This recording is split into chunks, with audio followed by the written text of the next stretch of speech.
I can't find him.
It all sets up for the winner to play at home all the way up until the state championship game in mid-November at Williams-Brice. To set the stage, we get a look at our Subway recipes for success in Everett. Yeah, we look at Berkeley.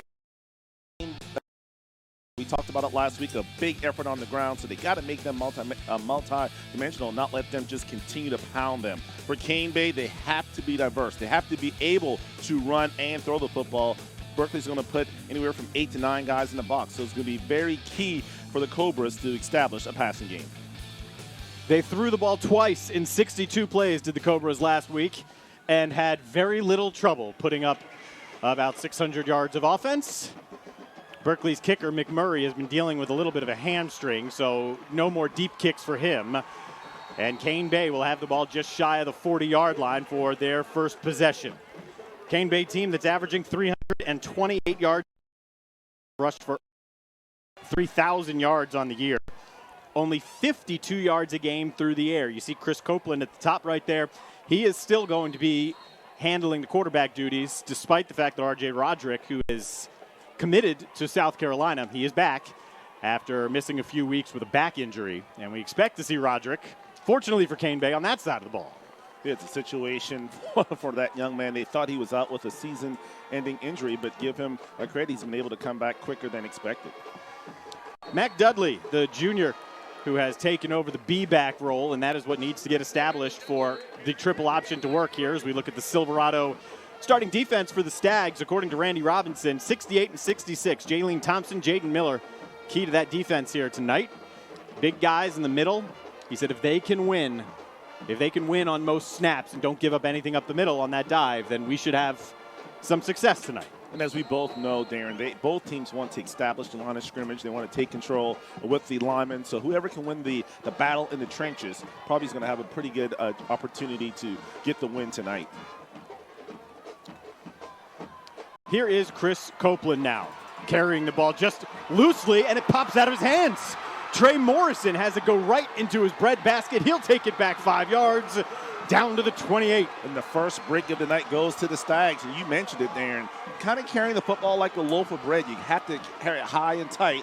And a good job by Berkeley forcing the turnover. And as you mentioned, Trey Morrison, the 6-foot junior cornerback, in the right spot at the right time. And really from the beginning, as you could see, Berkeley got great penetration in the back. That kind of disrupted the timing, and Copeland just didn't secure the football, and that results in the turnover. Looked like it was their leading tackler there, Jacob Dunn, who got him from behind and jarred it free. So now let's see, can the Stags capitalize in a game of this stature? You have to be able to take advantage of every opportunity given to you. Keyshawn Wicks runs headlong into Kane Hartnett, the only starting defender back from last year. This Cane Bay defense lost 10 of 11 starters, yet it's a defense that's been very good. They've generated critical turnovers. They've played 3 one-possession games in the middle of their season, and it seems as though a turnover has swayed the tide late in the game in each one of those. Yeah, nice job by Aaron Wynn, also getting in there on the stop for Cane Bay. A lot of emotion right now. Both teams really starting to feel each other out. Junior quarterback Tuttle puts one in the air for Chisholm. Touchdown, Berkeley.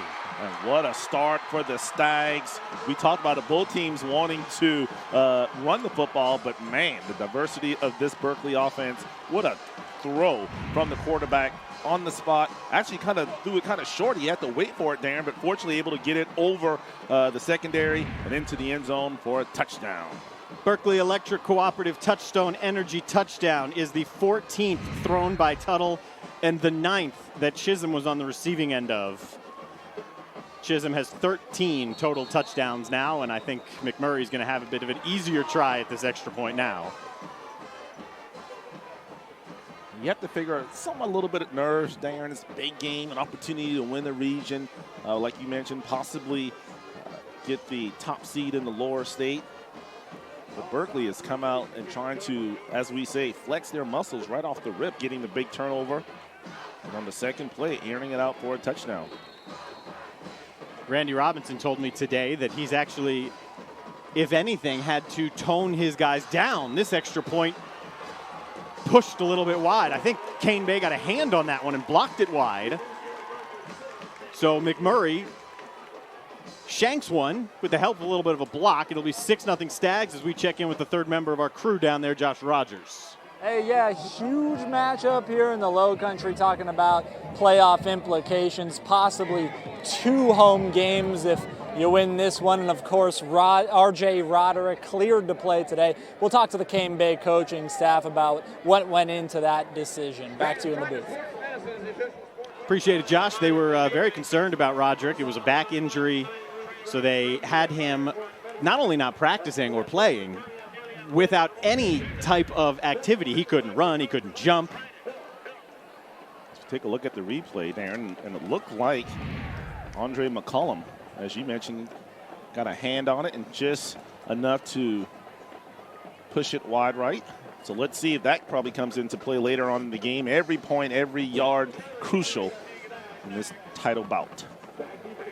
Berkeley has won the region twice in the last 3 years, holding off Cane Bay at their place last year for the victory. Now this kickoff is fumbled, but DeAndre Walker is back on top of it.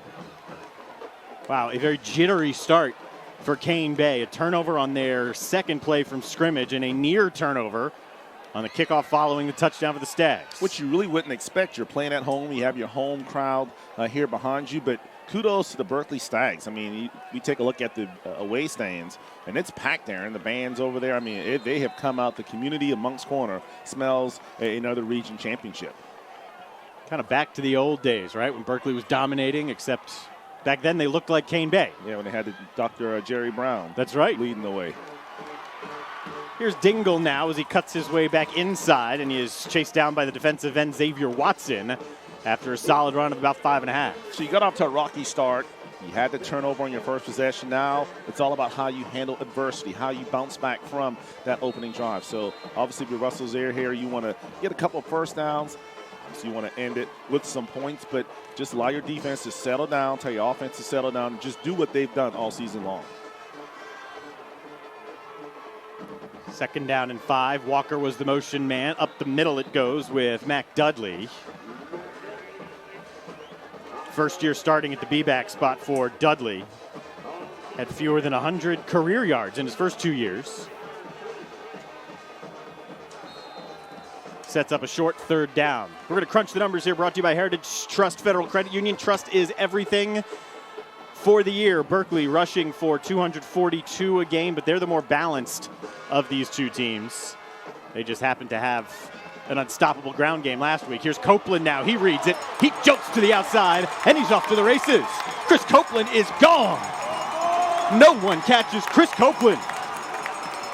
Last week he had a big effort, Darren. 22 carries for 305 yards and 5 touchdowns, and he's picking up right where he left off with the big touchdown run by the quarterback. Following just his 4th lost fumble of his career, the senior pays it off from 62 yards for a Berkeley Electric Cooperative Touchstone Energy touchdown. And Cane Bay, they're not going to do anything fancy, but you have to be very disciplined against this offense. If you take one false step, it could result in a touchdown run that we just saw. Ryder Wishart will convert the extra point here, so Cane Bay's got the lead. They answer the Berkeley score as Chris Copeland atones for that fumble with a 62-yard run and has the Cobras on top here 7-6. Big play, back and forth. And if this is what it's going to be like, Darren, it's going to be a very exciting football game. I was speaking with Russell Zare earlier today, asking him about Copeland and Roderick and other talent that's getting looked at the next level. And he said, let me tell you something. Chris Copeland needs to get a shot because there isn't anybody better in the low country in space, particularly kick return and punt return. Copeland, and he showed you right there, one move and he's gone. And you look.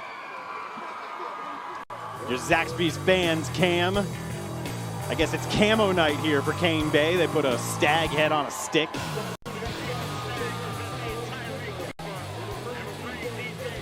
The signs. You beat us? Now that is fantasy football. Fake news, I guess. Exactly.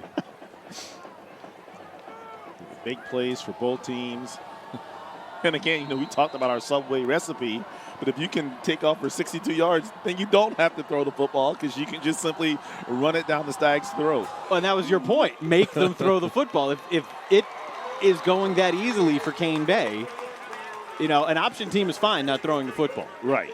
I remember the Citadel used to have stats, Georgia Southern as well, the record when throwing 2 passes or less. And it was always a very good record as you get a look at the Chevy Silverado starting offense for Berkeley. Cameron McCray, 78, in the middle of that lineup. He is the starting left tackle, and he already holds an offer from South Carolina.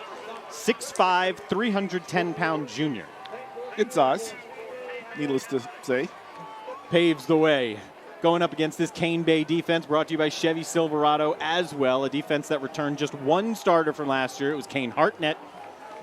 The 3 linebackers of Francis Smith and Hartnett have all done a fantastic job this year. Not a whole lot there for Keyshawn Wicks, who's been bottled up now a couple of times as he's touched it. Yeah, Jonah Wildgoose. Now that's a last name for you. The 6-foot senior leading the charge for the Cobra defense.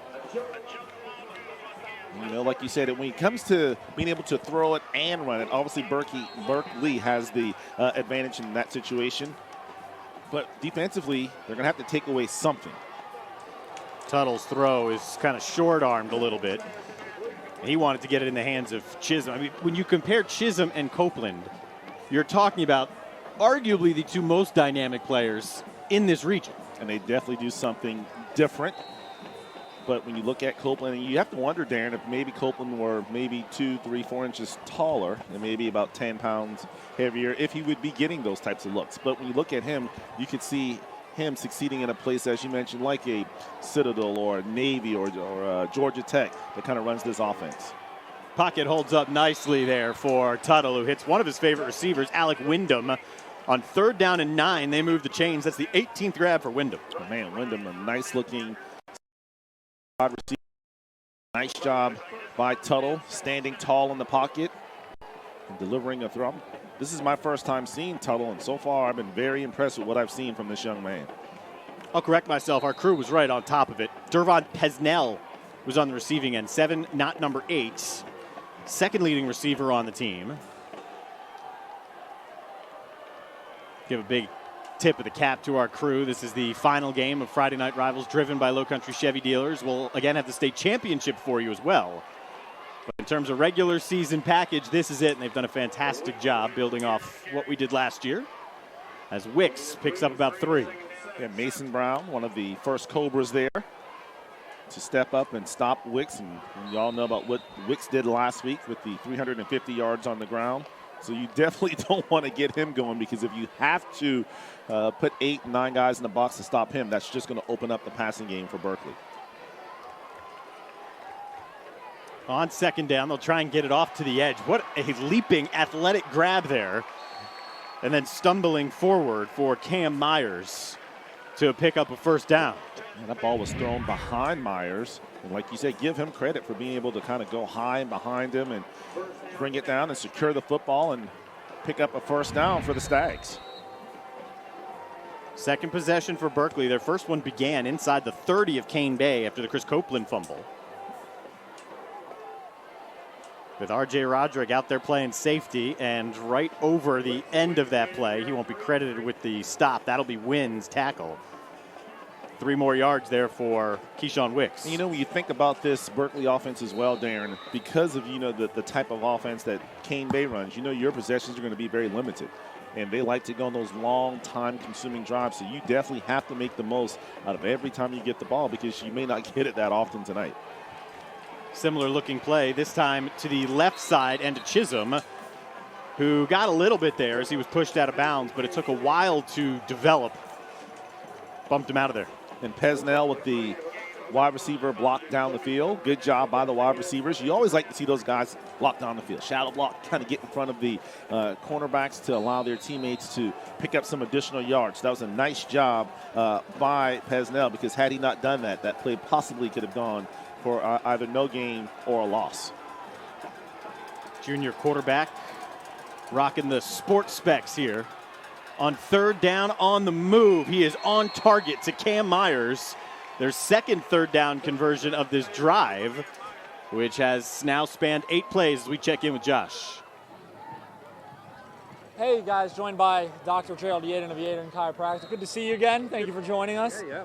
So we're talking knee injuries in sports. Obviously, football is a contact sport. You can get some aches in your joints. How you said you can diagnose that right away and let us know, let the patient know you can help them.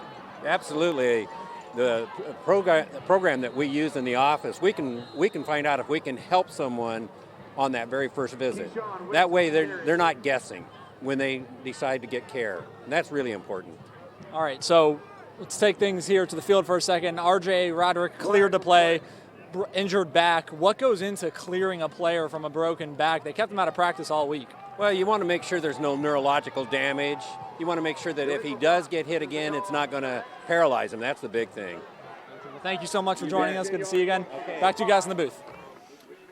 Appreciate it, Josh.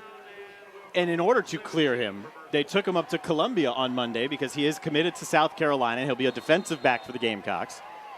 So since he's technically their property come January, they wanted to make sure South Carolina's doctors were okay with it, and they cleared him to play.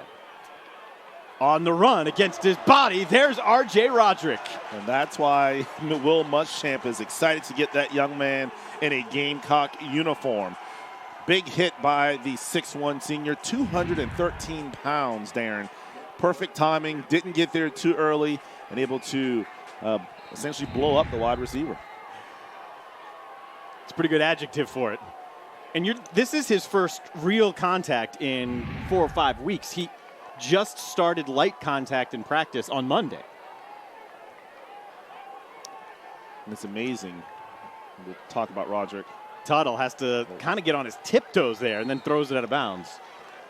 You mentioned that Roderick had to go up to South Carolina. The same thing happened last year with Otrey Smith, who had a bad ankle. And actually, the University of South Carolina did the surgery because they wanted to, like you said, protect their investment. So that's that's the norm now these days. These guys have already verbally committed. They were to get hurt. They refer to their college, and sometimes the coaches will say, "Hey, shut it down," or sometimes they'll say, "Go ahead and go." And apparently, Coach Muschamp and his staff gave Roderick the okay. Looked pretty good on that hit. And Russell Yes. Zare is glad he's back out there. 3rd down and 17 now. Tuttle's path is cut off, and he just chucks it out of there. And now a flag, which will likely be roughing the passer. It wasn't a hard hit, but Tuttle did hit the deck. Or it could also be intentional grounding. Did he get out of the... I didn't see the end of the play, Darren. If you seem to think it's a... No, it is. Oh, wait a minute. That was a roughing the passer. Gotcha, okay. It's usually it's a personal foul, so they'll give the personal foul signal, but he gave the signal for a one-hand intentional ground. But that's huge, Darren, because that was 3rd down and 17. They would have gotten off of the field, and now the drive will continue. Yeah, roughing the passer, and it wasn't a whole lot. There wasn't much there, but it advances the ball down to the 33. I guess 2 hands in that motion would indicate right, the intentional grounding. The 1 would be the roughing.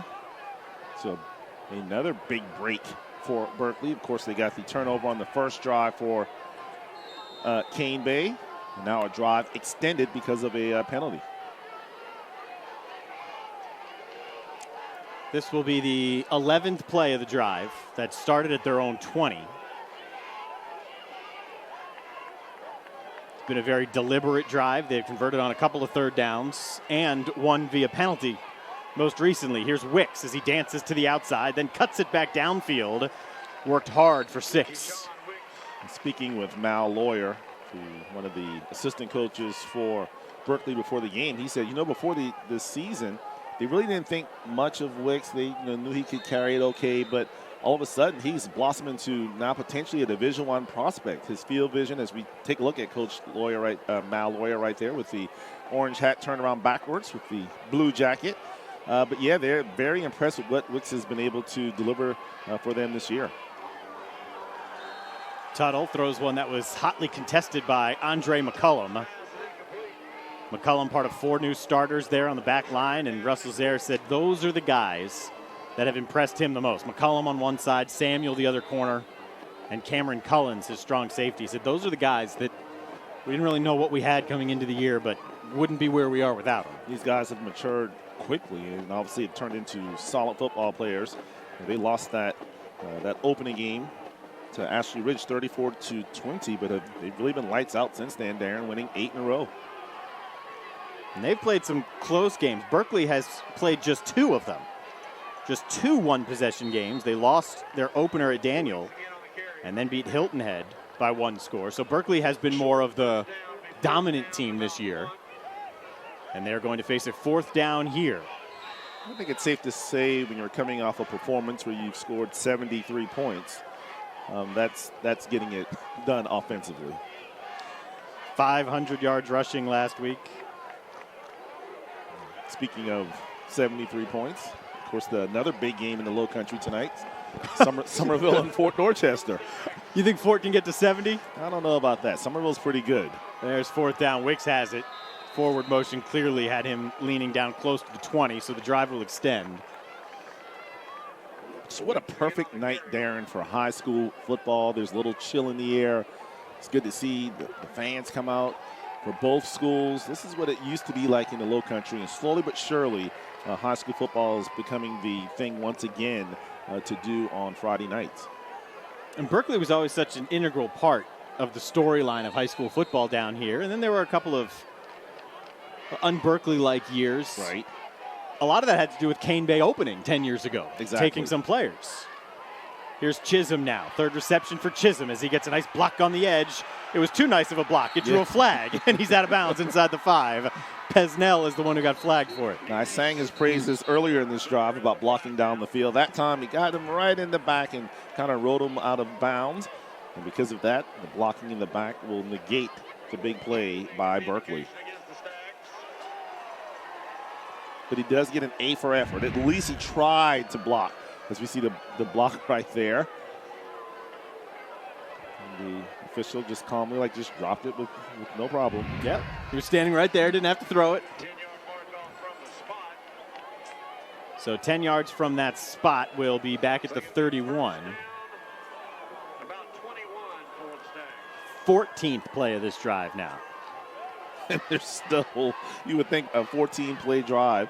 This being the 3rd possession of the quarter, there would be close to no time left. But, I mean, we still got 5 minutes to go here in the first quarter. They've only gone 50 yards in 13 plays. They're definitely taking their time trying to keep that Cane Bay offense off of the field. Pressure now comes from Cane Bay off the edges, but Tuttle is able to step up and fire about 10 yards too long for Cam Myers. Obviously showing his big arm on that particular throw by Tuttle. Overthrew his intended receiver. Great coverage by Cane Bay. Andre McCullum there in the secondary. And you look at Tuttle and his throwing motion and just how comfortable he seems to be in the pocket. It seems like everything is to the outside. Maybe he can expose the middle. That's the one thing all season long. We watch all these games that normally the middle of the field is always wide open. It's always there. At this level, it seems so more than anything else. Pesnell, the target, great coverage there. Bryson Samuel the 168-pound senior, there as the ball got there. Third down once again. The 6'1" senior. Not giving any space to this Berkeley offense. Tight coverage, a high throw. Really, had he caught it, probably only a 5-yard gain at the most. So 3rd down and 21 coming up. So I'm thinking, Darren, if you're Berkeley, you probably need to pick up at least, I would say, 15 yards maybe to be in field goal consideration.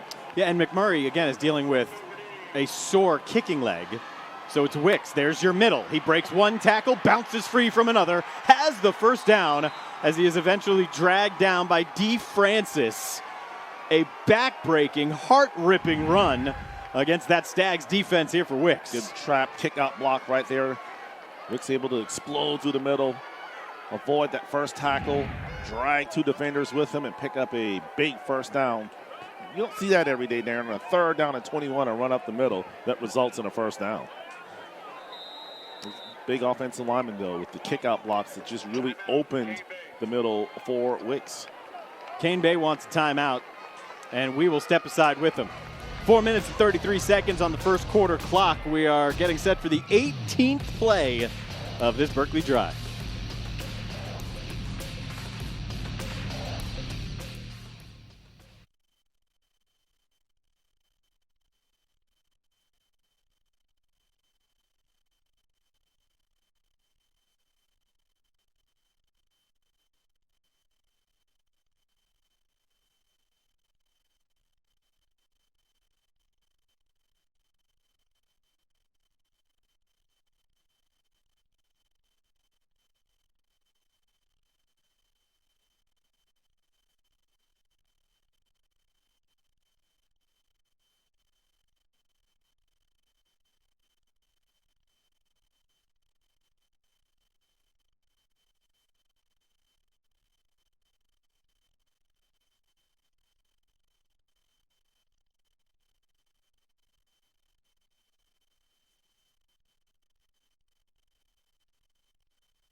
Done a lot of football games this year. Everett, I know you've seen a lot of games as well. This is the longest drive I've charted this year. About to be the 18th play. Started back at their own 20. There have been 3 third-down conversions, a 4th via a penalty that kept this drive alive on a roughing the passer call. This is the longest drive I've seen from Pee Wee to high school to college to the NFL, and still with some more yards to go. First and goal from the 8. Wicks is able to slip through that first line before he is corralled by Wild Goose. Kane Hartnett in there as well. That first step of Wicks, so explosive, and did a nice job of getting skinny, as they call it, getting through the line and being able to pick up those additional yards. So Wicks finally now starting to get going. He's starting to get warmed up, and I think he's well on his way to another big night here at Cane Bay. Wicks had the big run. It was 3rd down and 21. And he got it inside the 10 for the first. Here's Tuttle. There's that middle. Tuttle will be short. His final dive was held off by Chase Smith, the junior Mike linebacker. See, they have Tuttle listed at 6'1", but from up here, Dan, he just seems so much bigger than 6'1". But a smart play, didn't force it, didn't try to get it in that heavy traffic, and just simply took off and came up just a yard or 2 short, but a manageable 3rd down. And if it's me, Darren, I'm going to put the ball in the hands of number 22. And with the way this drive has gone, it wouldn't be a shock to see 2 cracks at the end zone here if the first one doesn't work. Yeah. The winter region, you should be able to get 2 yards on 2 plays. Well, Tuttle takes it himself, and he lunges over. Still no score. It looked pretty clear that he was in. There it is. Like, what are you talking about? Was he in? Did you see it? Yeah, he was in. He had pretty much his entire upper body in. And for Tuttle, that's a Berkeley Electric Cooperative Touchstone Energy touchdown, his 5th rushing touchdown of the year. Very impressive drive to answer the touchdown drive by Cane Bay previously. Not only do they go on a time-consuming long drive, but also it gives the defense a chance to get some rest. The quarterback sneak, and Tuttle just lowering his head and getting into the end zone. Let's see if they can make this extra point to put them up by 6. That one looked a little bit better from McMurray. A 20-play, 80-yard drive has the Stags back on top. We go down to Josh. Joined by Ray Peterson of Marchant Chevy Dealers, and you guys are in Ravenel. Now that might seem like it's far away from Charleston, but really you guys are closer with just a short trip down 17, right? That's right. We're only 15 miles from West Ashley and about 20 minutes from Somerville, so it doesn't take long to drive a little bit and save a whole lot of money and a whole lot of time in buying a car. Right, so let's talk about that. People, make that drive. What can they expect coming to Marchant Chevy? Well, we're a one-price store. Everybody gets a good deal. They don't have to negotiate. We don't have a bunch of add-ons on our cars. There's no closing fees snuck in afterwards or anything, and it's just a quick experience. Awesome. People coming back. Sounds like a good experience, and good experience on the field right now. Great game between Cane Bay and Berkeley. Send it back to you in the booth. Yeah, tremendous game, Josh. We appreciate it. So far, the difference in the game is the Chris Copeland fumble on the first drive for Cane Bay. He came back with a long touchdown run. And here is Copeland here on the kick return, able to get back out to the 30. Yeah, it's not every day you see your quarterback on the kickoff return team. But, we've seen it all here at Cane Bay. Copeland clearly someone that can do a little bit of everything. And fortunately for Cane Bay, they have their backup quarterback back for them tonight. But obviously the Cobras do not want to have to resort to putting Mr. Roderick back on the offense. They'll leave that to the hands of Chris Copeland, coming off of a 5-touchdown performance last week. And 300 some odd yards, a bulldozing run by Mac Dudley, who shoulders his way through Gary Stevens. Also looks like Deshaun Milligan was right there to take that punishment from Dudley. Listen, when you got a name of Mac, you definitely have to be a fullback. 5'7", 212, short, low to the ground, and the perfect body build for a fullback to pound the football up the middle and keep that defense honest. Replacing a really good B-back here at Cane Bay, who was a starter for 3 or 4 years in DeFord. Option coming this way now. Copeland protects that football, and he is down under the big weight of Marion McGill, who wraps the waist and takes him down, and now a late flag comes in.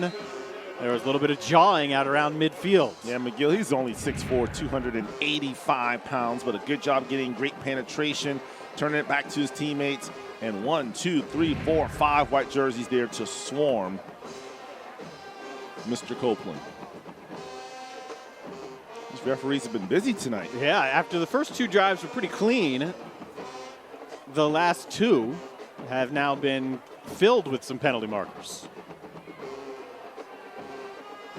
This is David Herring heading up this South Carolina High School League crew. It's a personal foul against the offense and one against the defense, so offsetting. And they'll offset following the play. And probably a good idea, Darren, because it is a rivalry game. It's going to be chippy. You want to set the tone early on and not allow this thing to get ugly. We've seen some situations, unfortunately, where the referees kind of let the kids do a little bit too much talking, and then in the end, it results in a bigger blow-up than we obviously want to see. So a good job by David Herring and his crew. It's tough, particularly at this level, to keep all of that under control. These officials, while they're supposed to work, I think, within a 90-mile radius of their house, that it's hard to hold them to that, so they work all around the state. Right. So it's hard to know the rivalries and the matchups and which games you need to control a little bit closer. They're definitely getting their money's worth tonight. Certainly. Looks like it's going to Cane Bay's clapping, so is it against Berkeley? It is. It's going to give Cane Bay the first. Which is always the one penalty that I just don't quite understand. How do you line up offsides? They don't move. It's not like baseball where the ball moves. Nope. It's just the mental errors that if just, the coach sees it, he's going to get on you when he sees that film. You know, they're probably getting you your three-point position, in stance, and you just look to the football, and if you're across it, just back up a little, you know? It seems simple to me. Last possession, Cane Bay got a 62-yard touchdown run from Copeland. Here it's Copeland pitching it out to Walker, and a nice play on the edge by the safety, DeMontre Singleton. Yeah, Singleton, nice job stringing out that run by the Berkeley defense, and that's exactly what you want to do, Darren. You want to make them run east and west, not north and south, because then that allows your teammates an opportunity. So you'll see here, they just simply kept running, forcing him, I should say, towards the sideline, and there, 4 white jerseys to greet him. And a flag also came in well into the defensive secondary, nowhere near the play.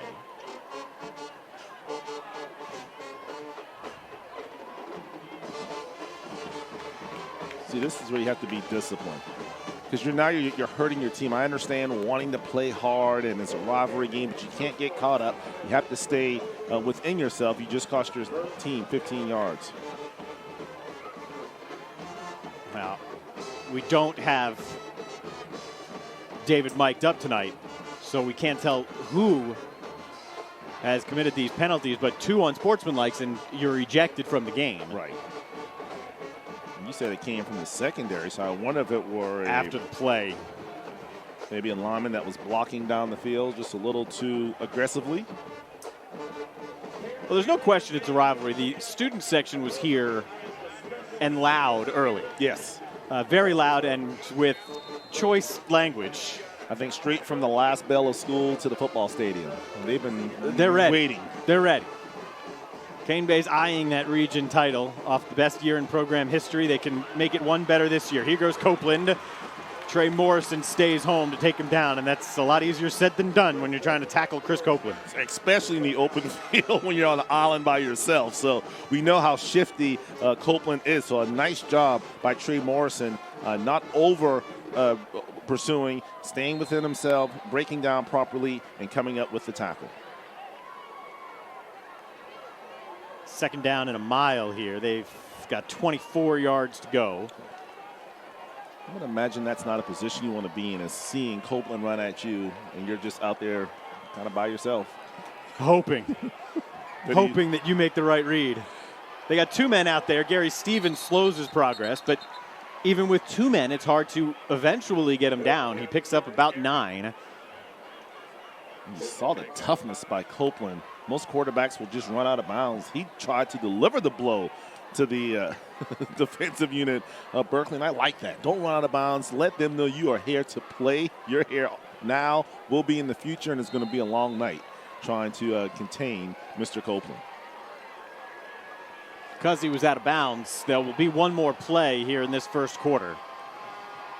A higher scoring quarter than I certainly expected. Thought there would be a feeling out process a bit. Here's Walker now on the halfback throw for TJ Johnson. A juggling ball is dropped. Thought he would have it after the first juggle. It was Cam Myers who was right there with him. Almost spectacular. Halfback pass. Maybe a little bit too much air under that because he had Berkeley beat momentarily. Looked like Cam Myers, or actually I should say Marcel Jackson, got caught peeking in the backfield and could have been a big play for Cane Bay, but instead it'll be 4th down. TJ Johnson's a guy that Russell Zaire thinks definitely has a shot at the next level. The problem is he's in an offense that doesn't feature him very much. But he does all the dirty work. He's a good blocker downfield, and he does have good hands. That ball just hit him in the arm first. Not a good effort there from Aaron Wynn, the defensive lineman, who also punts. This one is short, and Berkeley will begin this possession from the 33 with what will likely be the final play of the first quarter. So thus far through one quarter, we've seen the quarterback on the kickoff return team, and we just saw a defensive lineman as the punter. And Wynn is a solid punter. I mean, he's averaging more than 30 yards a kick he did last year. Yeah, it's just, second-year punter. It's not everything you see every day. Make do with what you got. So let's see what Berkeley, they'll take a shot here or play it safe and get to the second quarter. They had a 20-play, 80-yard touchdown drive the last time they touched it, and they still have one more play to use up here in the first quarter with Wicks getting bounced out. Both teams have done a nice job of using the short side of the field. You don't see a lot of trying to stretch it out, and I would think with both teams having such great athletes that they would want to try to get them in space and let those guys make plays. So, again, maybe right now both teams just trying to feel each other out defensively, and maybe as the game progresses, we'll see them start to throw in the flats and swing passes out of the backfield or bubble screens. DJ Chisholm trying to elude the first wave. He does that successfully. RJ Roderick's in on that tackle as the first quarter finally comes to a close. Battle for the region. Region 8-4A, and likely the #1 seed in the lower state goes to the winner, which is Berkeley, through 12 minutes.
Alongside Everett German, I'm Darren Goldwater. We are thrilled that you're with us for Friday Night Rivals, driven by Low Country Chevy dealers.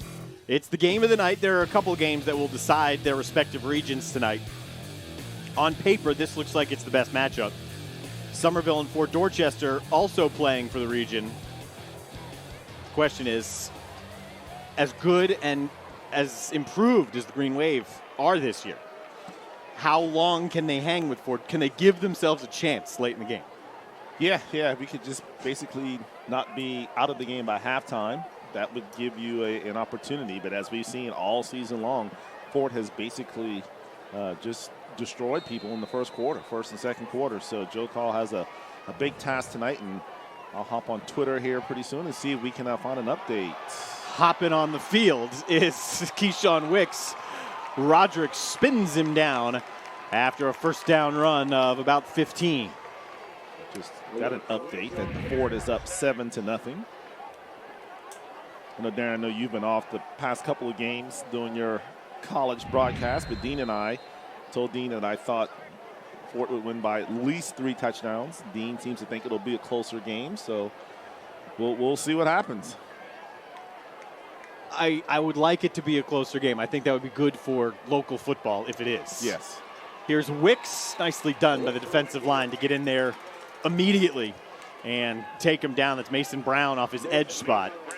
Brown, who came into this night as the team leader with 17 tackles for loss, tacks on another one. Yeah, that's getting it done behind the line of scrimmage, and great discipline and able to come up with the huge tackle. So Brown just doing what he's been doing all season long, and that's leading this Cane Bay defense. Berkeley's touched it twice. They have 2 touchdowns. Ooh. This ball was almost picked. Dangerous throw thrown across the hash marks.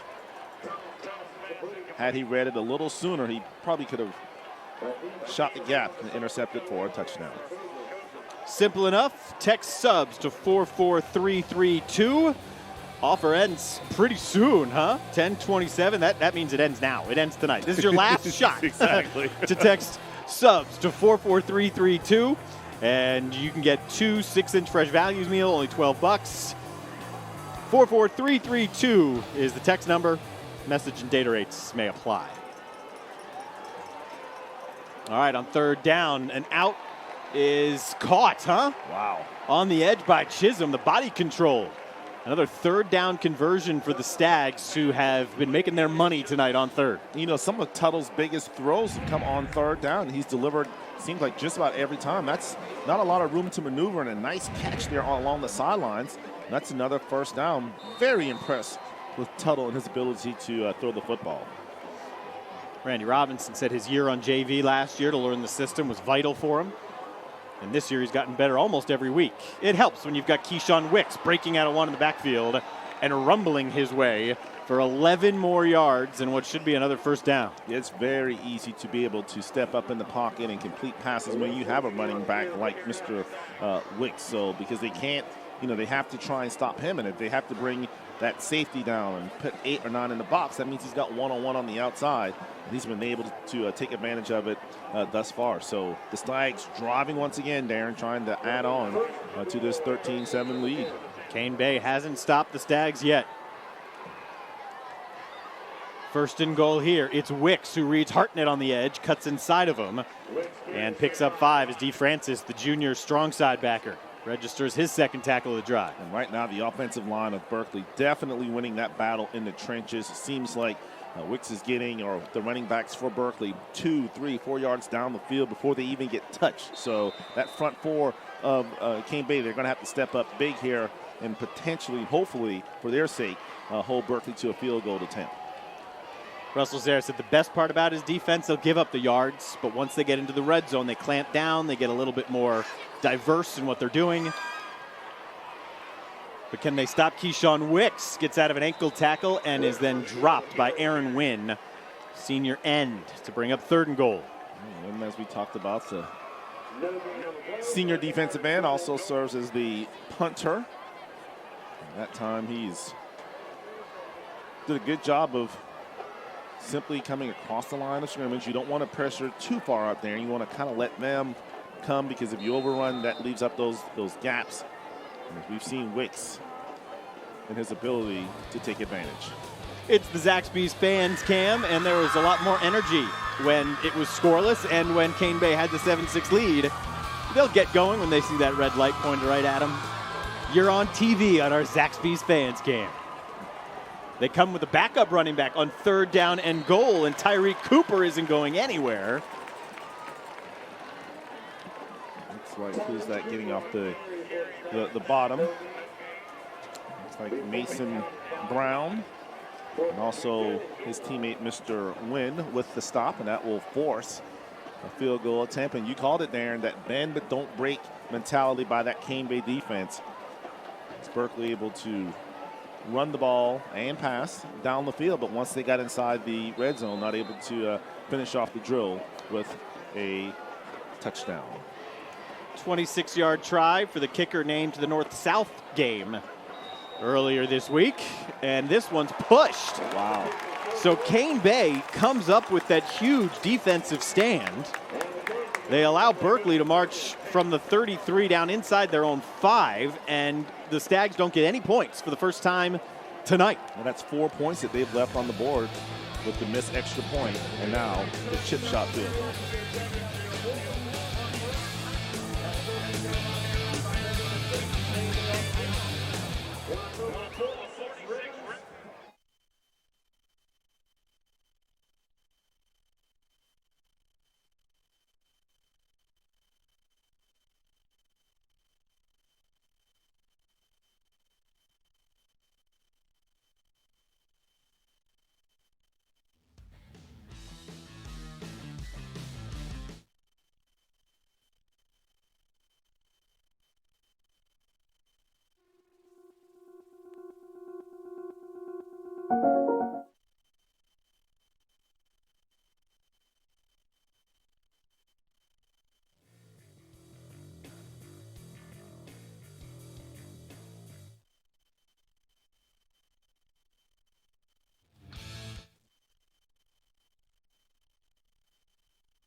See if Cane Bay can turn this defensive stand something positive for their offense. One big play tonight for the Cobras. It was a 62-yard touchdown run from Chris Copeland, who, if you're just joining us, remains the starting quarterback, even with the return of Roderick, who will play on the defensive side of the ball only. At least that's the plan. A little bit of a counter action here to DeAndre Walker. Will pick up a couple of yards. Down to the sidelines, it's our David Ayler Law Office's Educator Spotlight, and Josh Rogers will help educate us. Yes, thank you, Darren. Joined by Tim McDowell, principal of Cane Bay High School. Tell me, last game of the season here for FNR, we know you guys have a good football team, but let's talk about the classroom. Cane Bay, you guys, the art at the fair, you guys keep it going in the classroom all year. The art at the fair, big shout out to Barbara Richardson, our art teacher. I think we had 30-some kids do the art. Phenomenal fine arts department. We have our chorus at Georgia Southern today. Student council's down in Orlando, Florida today. So, we got Cane Bay representing all over the southeastern United States. So, great place, great campus. I can't say enough about these kids. Awesome. Well, we got a $500 grant here for hosting us, and I'm sure you guys will put it to good use if I know Cane Bay High School. We appreciate it. Yeah. Big shout out to Channel 4. Hey, thank you so Thanks much. so much. Yeah, thanks for hosting Yes, us. sir. Back to you guys in the booth. Every week, My TV Charleston gives that $500 check, along with ABC News 4. Proud to present each participating homeschool a check for $500. The grant provides each school with extra funding to make their school great. Congratulations from My TV Charleston, ABC News 4, and Friday Night Rivals. DeAndre Walker working hard, spinning a couple of ways to get the first down out to the 34. A badly needed chain mover for the Cobras. Yeah, Chris Copeland that time. That was all him on that run as he ran right. Saw he had nothing there, so he reversed field, and then it was one against essentially 6 or 7 Berkeley Stags, and somehow, some way, Darren, he was able to get through and pick up a first down. So it's Copeland, not Walker, as I was reading my $500 grant. When in doubt, just go with Copeland. Yeah, it's probably a good bet, right? It used to be Roderick or Copeland, but now there's only one option out there. Now he's showing off his arm. Johnson's going to catch this one. Johnson fighting off the freshman Solomon Butler, and he wins the fight. Wow. A touchdown for T.J. Johnson. The fake out of the backfield, the fake toss pitch, and then step back, and a beautiful ball thrown by Copeland. Put a lot of air under it, allowed his teammate, the big wide receiver, to T.J. Johnson to run under it, and give credit to him fighting off the tackler, able to get into the end zone, and they're just an extra point away, Darren, from being back on top. The scores for Cane Bay, a 62-yard run for Copeland and a 67-yard pass from Copeland to Johnson. And that's what this offense will do. It'll lull you to sleep, and then you expect to run, and that's when, bam, they'll hit you with the big play, and it'll result in a touchdown. Oh, and the extra point block. Yeah, it's huge. The kicking game, special teams, has factored largely into this first half. Berkeley had an extra point blocked and a field goal missed. Let's see who gets it. Trey Morrison came off that right side, and he almost took it off of the holder's hand. So good job by Trey Morrison. Of course, he had the big fumble recovery in the first quarter. And so right now, Mr. Morrison himself trying to lead this Berkeley Stag team to a region championship. See that jump he got off the edge of the line? I mean, he timed that perfectly. So that's how you could jump off sides with the encroachment. Going back to what you were saying before. That I can live with. Yeah, you're trying to make a play. Right. Let's crunch numbers with Heritage Trust Federal Credit Union. Trust is everything. Told you last week, Cane Bay tried a pass twice. Didn't complete either of them. Ended up with almost 600 yards of offense, but that's what this team has done under Russell Zaire for 6-7 years now, running for 328 yards a game this year. T.J. Johnson, he was determined not to drop that one.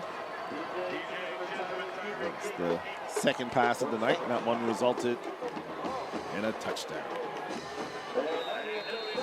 Chisholm doesn't have the option of taking that one out, not at the high school level. Once the kickoff crosses the goal line, that's it. You think about, we talk about tradition and history. You think about this Berkeley program. I mean, the likes of the Ryan Stewarts, who went on to play at Georgia Tech and then at the Detroit Lions, and Rusty Williams, who went on to play at Auburn, and just some of the greats. Ellingtons. The Ellingtons, yeah, Bruce and Andre, and back when Dr. Jerry Brown was leading the charge. Just really a good time to be a Berkeley Stag. That's when Gerald Moody Field was packed every Friday night. Aaron Wynn registering tackle after tackle here as Keyshawn Wicks continues to be the focus of this Berkeley offense. When you think about the community of Moncks Corner and Alvin, and I know, young man, you're very familiar with Courtney Brown and Joe Hamilton and all those guys right in that tiny little area up here in Berkeley County has produced some pretty good football players. Kinlaws. Yep.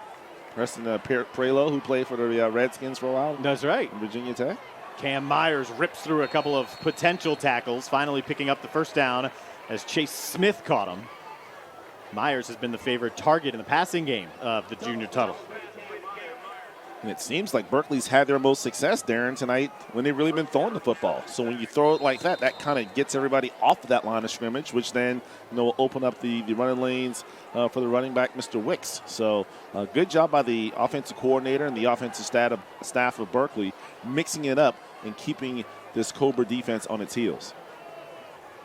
Yeah, it's pass to set up the run, not vice versa. This run isn't going anywhere. Slammed down at the edge of the line by Kane Hartnett, linebacker who is there to meet Wicks. So Chase Smith, the 5'6" junior, getting his head in there as well on the stop. And right now, I would think, Darren, if you're the Berkeley Stags, you want to use as much of this time and try to keep the ball away from Cane Bay before the half. They'll play fake it. Here's Pesnell over the middle. Good enough for the first down. Exactly what they needed for the first down as Francis spins them back.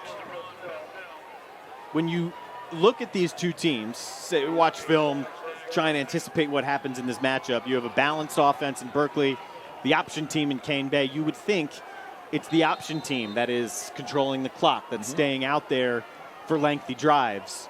It's quite the opposite. Berkeley had a 20-play touchdown drive. They also had an 11-play drive, and with nothing the last time they touched it. Yeah, you're just shortening the game, but you have to capitalize and cap those drives off with points. You can't be empty in those possessions. And part of it is their ability to convert on third down. I don't have the exact number for the Stags, but it's an impressive number. It's in the 4 for 6 type range.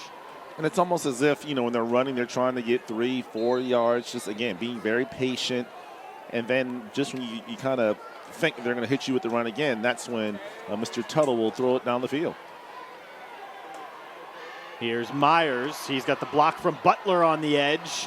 Butler got one of the two guys, so Myers stays alive, dancing down the sideline until Roderick gets two hands into him.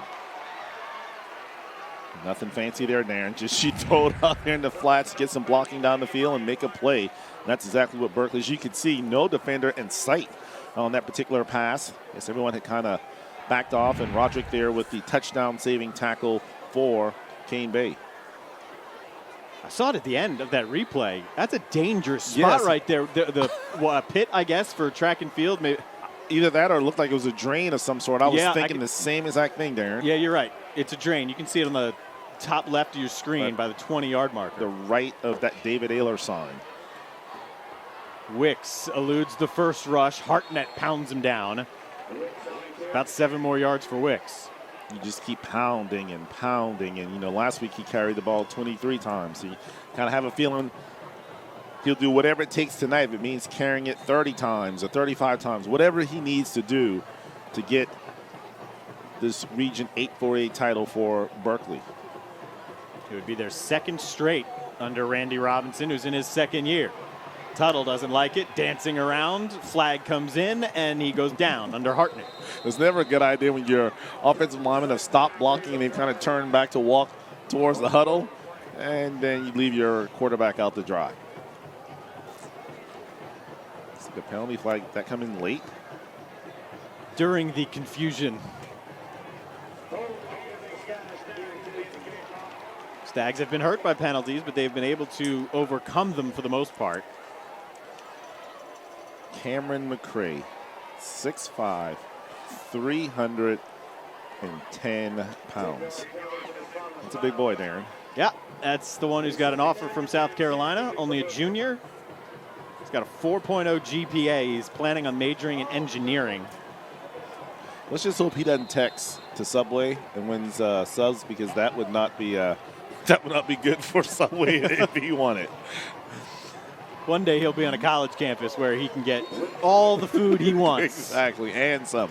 Unless it's potentially a closer school than South Carolina that has had some issues. Anyway.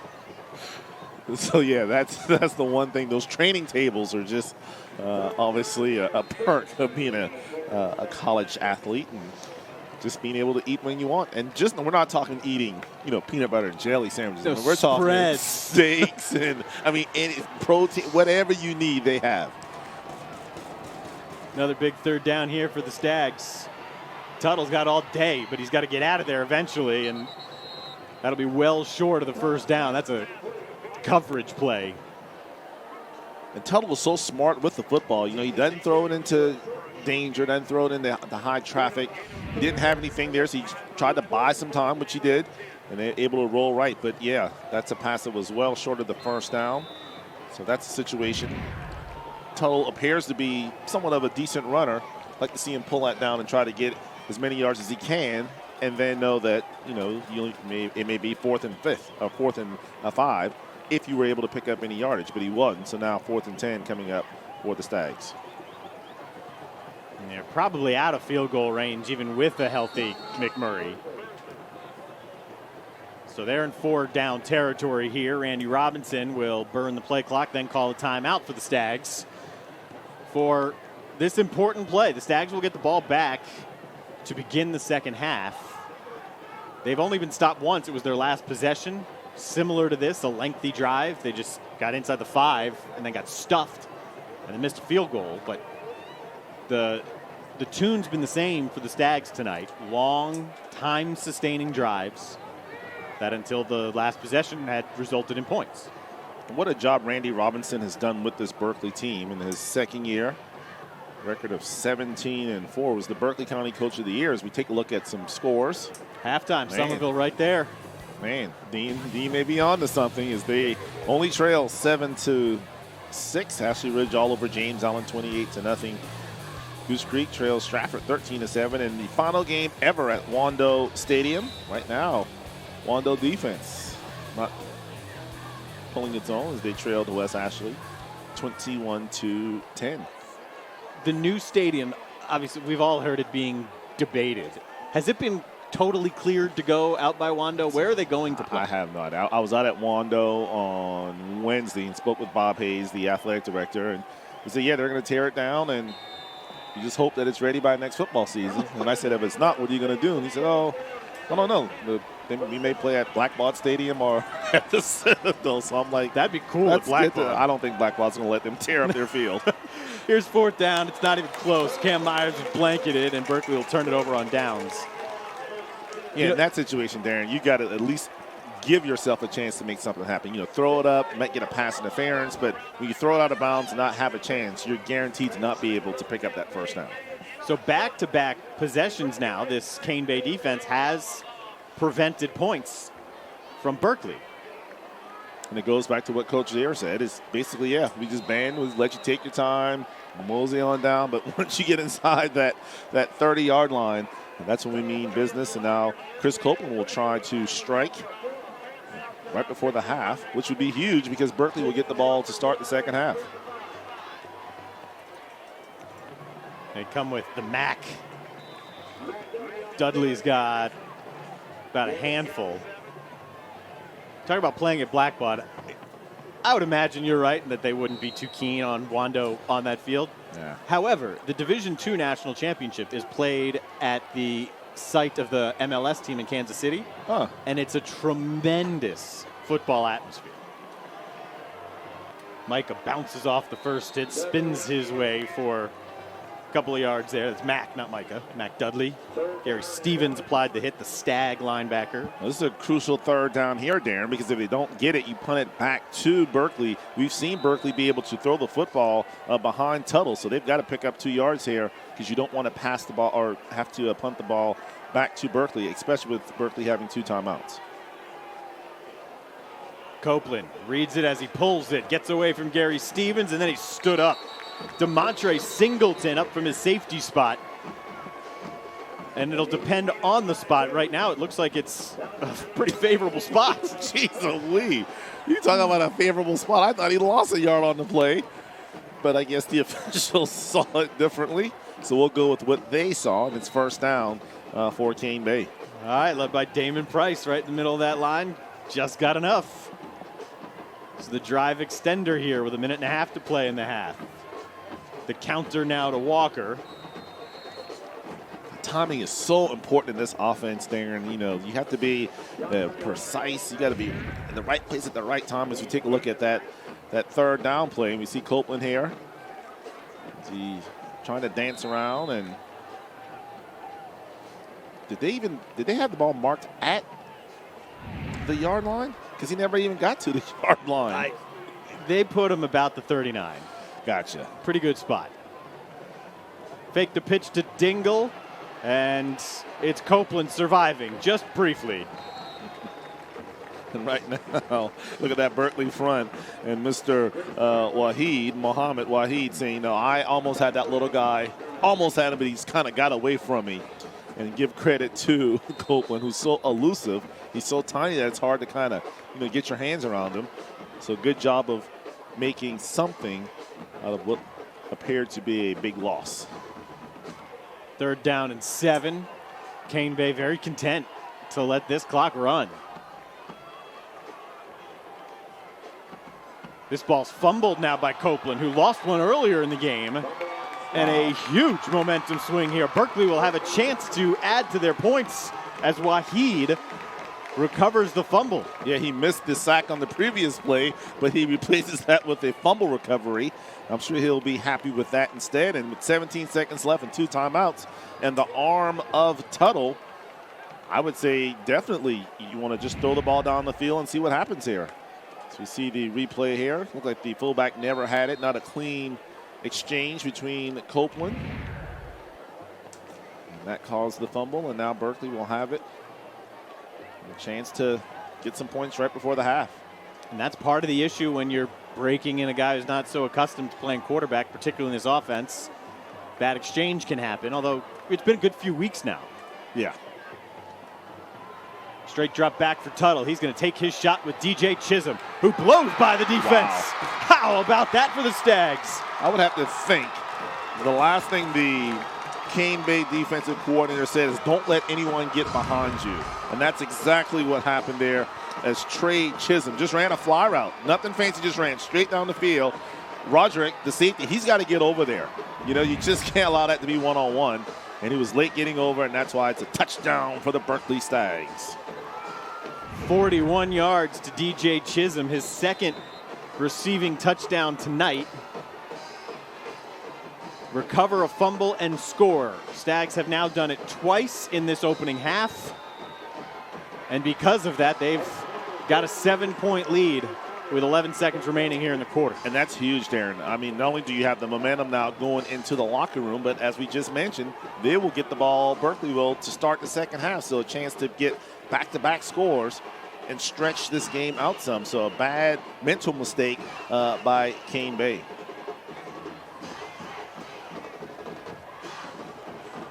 We've been corrected about the Battery Stadium. It's MUSC Health Stadium now. Sorry. Yeah. I apologize. And I also want to point out that it was blackballed forever. Yes. That they are they're not an MSL team. They're a MLS, right? They're not Major League Soccer. Right. So they're like Double A. That would be the equivalent in terms of baseball, Class A, Double A. For me, with the soccer, it's hard to tell because they can go out and sign players. There are times when they've got a loaded roster and can make deep runs into the tournaments that feature teams from all different leagues. It's about as generic a soccer conversation as you're going to get with very little information given. Exactly. But we tried.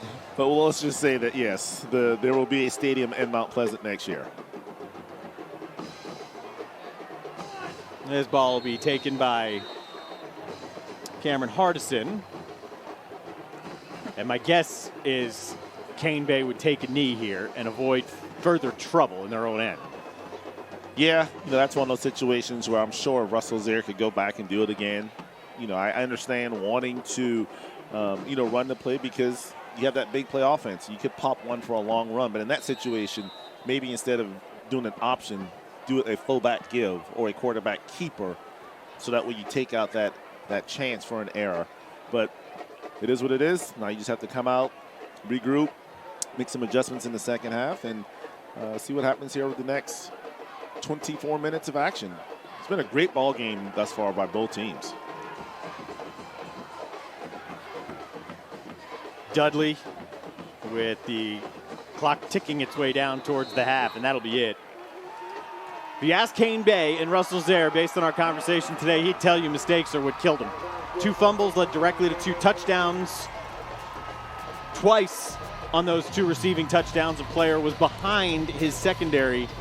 And really the only important part for the Cane Bay defense, keep everything in front of you, then tighten up down around the goal line. But if you're the Stag side, very pleased with Tuttle, who throws 2 touchdowns and who rushed for a 3rd and who very effectively navigated his way through some very long, time-consuming drives that probably kept Cane Bay off balance a little bit. Just keeping you on your toes, between the running and the throwing and just not knowing what was going to happen. Nice job by Berkeley. Randy Robinson, kind enough to take some time for us. He's with Josh Rogers. All right, joined by Berkeley head coach Randy Robinson. Just tell me, 13-13 ball game, you recover a fumble, 1 play, now you're up a touchdown. How does that change how you go into half? Well, it gives us a little bit of confidence. Frustrated offensively, we didn't finish 2 drives. We're down there about to score and don't get the points. And field goal looked pretty good from my vantage point, but unfortunately we didn't get any points on that drive either. Yeah, so you knew this would be a tight game. You knew this would be a slugfest, but this has been a game full of huge plays. What do you tell your team at halftime just to keep their head on their shoulders and a level head as they come out? Tackle number 8. That's what we got to do. He's a one-man show back there. He's quick. They block one way, he goes the other way and still breaks plays. We got to tackle number 8. Awesome. Well, good luck in the second half, Coach. All right, guys, you heard it. The plan, stop Chris Copeland and stop that Cane Bay rushing offense. Back to you in the booth. Sounds simple. Tackle number 8. Quick halftime speech. It sounds simple, but not very simple at all. Copeland's got a touchdown run and a touchdown pass. It's Zaxby's halftime around this timeout.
It's the Zaxby's halftime show. Let Zaxby's cater your next tailgate with favorites like chicken fingers platter, the salad bar. Check Zaxby's.com for a full menu and to find a location near you. Each week, Zaxby's gives you a chance to win some free food. Who doesn't like free food? All you got to do is text chicken to 44332. That's your chance to win $100 worth of delicious Zaxby's. It's your last chance. It's the last game. Chicken to 44332. Chance to win $100 of Zaxby's. All right, each week, David Eller Law Office is proud to highlight a scholar athlete from both schools. Students selected have an opportunity to win a $5,000 scholarship at the end of the year. Tonight, our scholar athletes begin with Savannah Holyfield, whose GPA is a measly 4.6, plays 4 sports, and also volunteers with the Miracle League, which is a pretty cool baseball league for handicapped children. On the Berkeley side, it's Edward Scott, football player, who's also an usher at his church. Those are your 2 scholar athletes, again, from David Ayler. Both of them now eligible to win the $5,000 scholarship at the end of the season. And for more about David Ayler and his law firm, we bring you this. All right, joined by Margaret Stipa from the David Ayler Law Offices. Margaret, David gets behind this program this year, $5,000 for a student at the end of the year. Why did he decide to get involved this year? David loves to give back to the community whenever he has the opportunity, so this program really stood out to him just because they choose one student athlete who's really worked hard to earn this, and it really goes a long way because it furthers their education. So he was really happy to donate his money for this. And we were talking a little bit before just about how involved David is in the community. He gets his name out there. He wants people to know he's in this for the Low Country, in this for the students. What's it like to work with him on a daily basis and to see that passion? There's always a lot going on, and it's very admirable because it pushes everyone in the office as well to get involved with the events going on in the community. Awesome. Well, thank you so much for joining us. And once again, just to kind of give you an idea of the program, $5,000 for one student athlete at the end of Friday Night Rivals season. We'll announce that winner in a few months, but this is the last game of the season, so that winner coming up soon. For now, thank you for joining us on Friday Night Rivals, driven by Low Country Chevy Dealers. So we'll check back in a couple of months, see if Savannah or Edward was the lucky recipient of $5,000. Our Zaxby's halftime show continues after this.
Welcome back to the Zaxby's halftime show. Let Zaxby's cater your next tailgate with your favorites like the chicken fingers platter or the salad bar.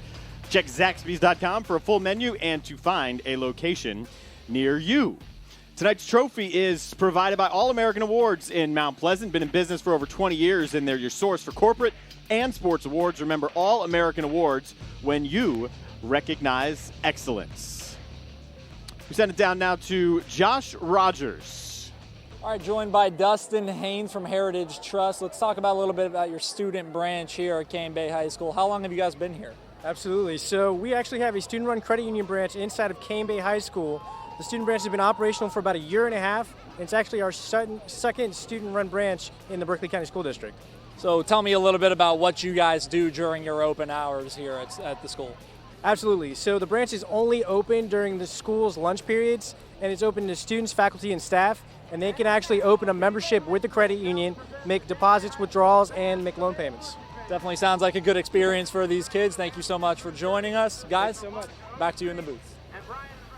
We appreciate all of the support there from Heritage Trust Federal Credit Union. And now, highlights from around the country. Are we going to make it here? Finally. Will the Charleston highlights finally get into this? It's got to be from last week's BE game. It's right here in Nashville. Put the hand down, spin move, flip it down to your outside hand, and just take it to the house. Touchdown in Nashville. You could think that those are the Stags. It could be. That's their a home pretty, uniforms. that's a pretty similar look. Head out to Las Vegas. They playing this at Chicago in Soldier Field. See that C? It's on the big C. There it is. Oh, that's a big tackle. NFL bound, 36. You heard it here first. Where are we? Springfield. Oh, a little hook and ladder. Down the sideline with the pink socks, absorbing. They got that Notre Dame high grass going on that field. Yeah, somebody get a lawnmower. Observing Breast Cancer Awareness Month. Must want to slow down the other team. That's a horse collar. By the letter of the law, you can't grab the jersey there. But okay, look good. Where's Johnstown? Is that in Pennsylvania? It absolutely is. Somewhere outside of Pittsburgh. They say Yins got a touchdown. Yins, number one. We should have known Nick Case would know anything Pittsburgh related. We can just ask Nick in the truck. I went to school not too far away from Johnstown. Hey, we made it! It made it. Here we go. Oh, man. It took 10 weeks, but we get a highlight on the highlight package. Leo Albano with the Hail Mary. Well done, corporate. I complained for 9 weeks, so we finally get it done. And it was a game I didn't even see, but I'm glad that you and Dean called Leo Albano's touchdown. Half moon, clear night, cool skies. Perfect for some high school football.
It's the Zaxby's Halftime Show. Let Zaxby's cater that tailgate of yours with your favorites like the chicken fingers platter or the salad bar. Check Zaxby's.com for a full menu. Find a location near you. I bet when you're on your way to Columbia or Clemson tomorrow, you'll pass a Zaxby's, and you can get one of those tailgates. That's a good idea. It's time to get interactive. Opportunity to vote our Spirit Award. You know the rules. You text cheer A or cheer B. Cheer A for the Cane Bay cheerleaders, B for the Berkeley cheerleaders.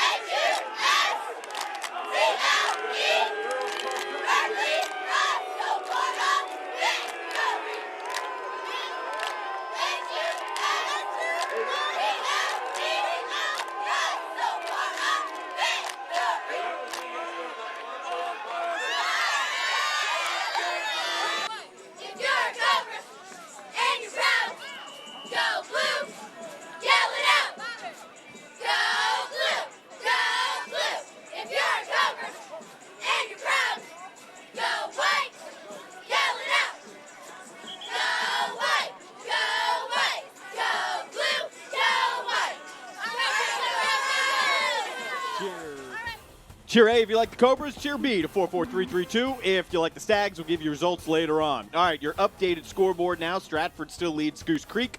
Fort Dorchester and Somerville probably just starting the third quarter. That's the same as the last update we got. And Ashley Ridge putting a little bit more on James Island. Second half coming up.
Stags loosening up. They're going to get the football first to begin this second half. That after recovering their second fumble of the first half.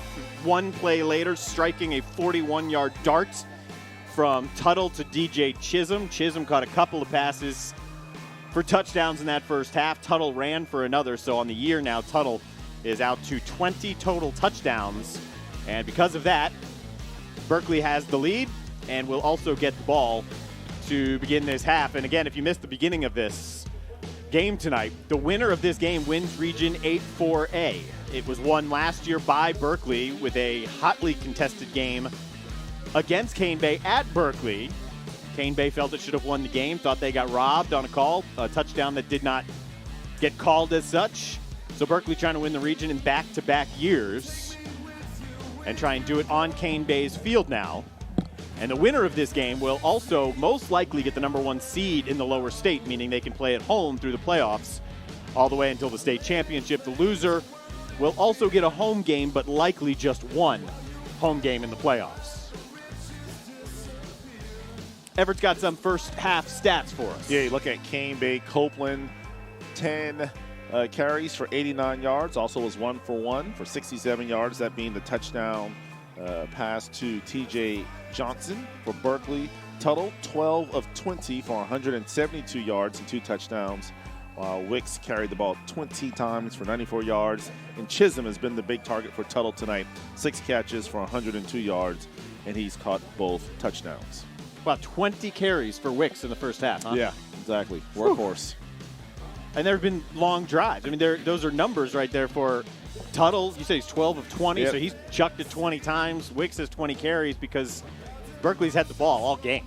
And you have to think with them getting the ball here in the second half to begin, if they can go on another long, sustained drive, cap it off with a touchdown, that's really going to put the pressure on this Cane Bay defense, Cane Bay offense, because they don't have that quick strike mentality. So this is a very crucial opening drive, and it probably will dictate how the rest of this game will go.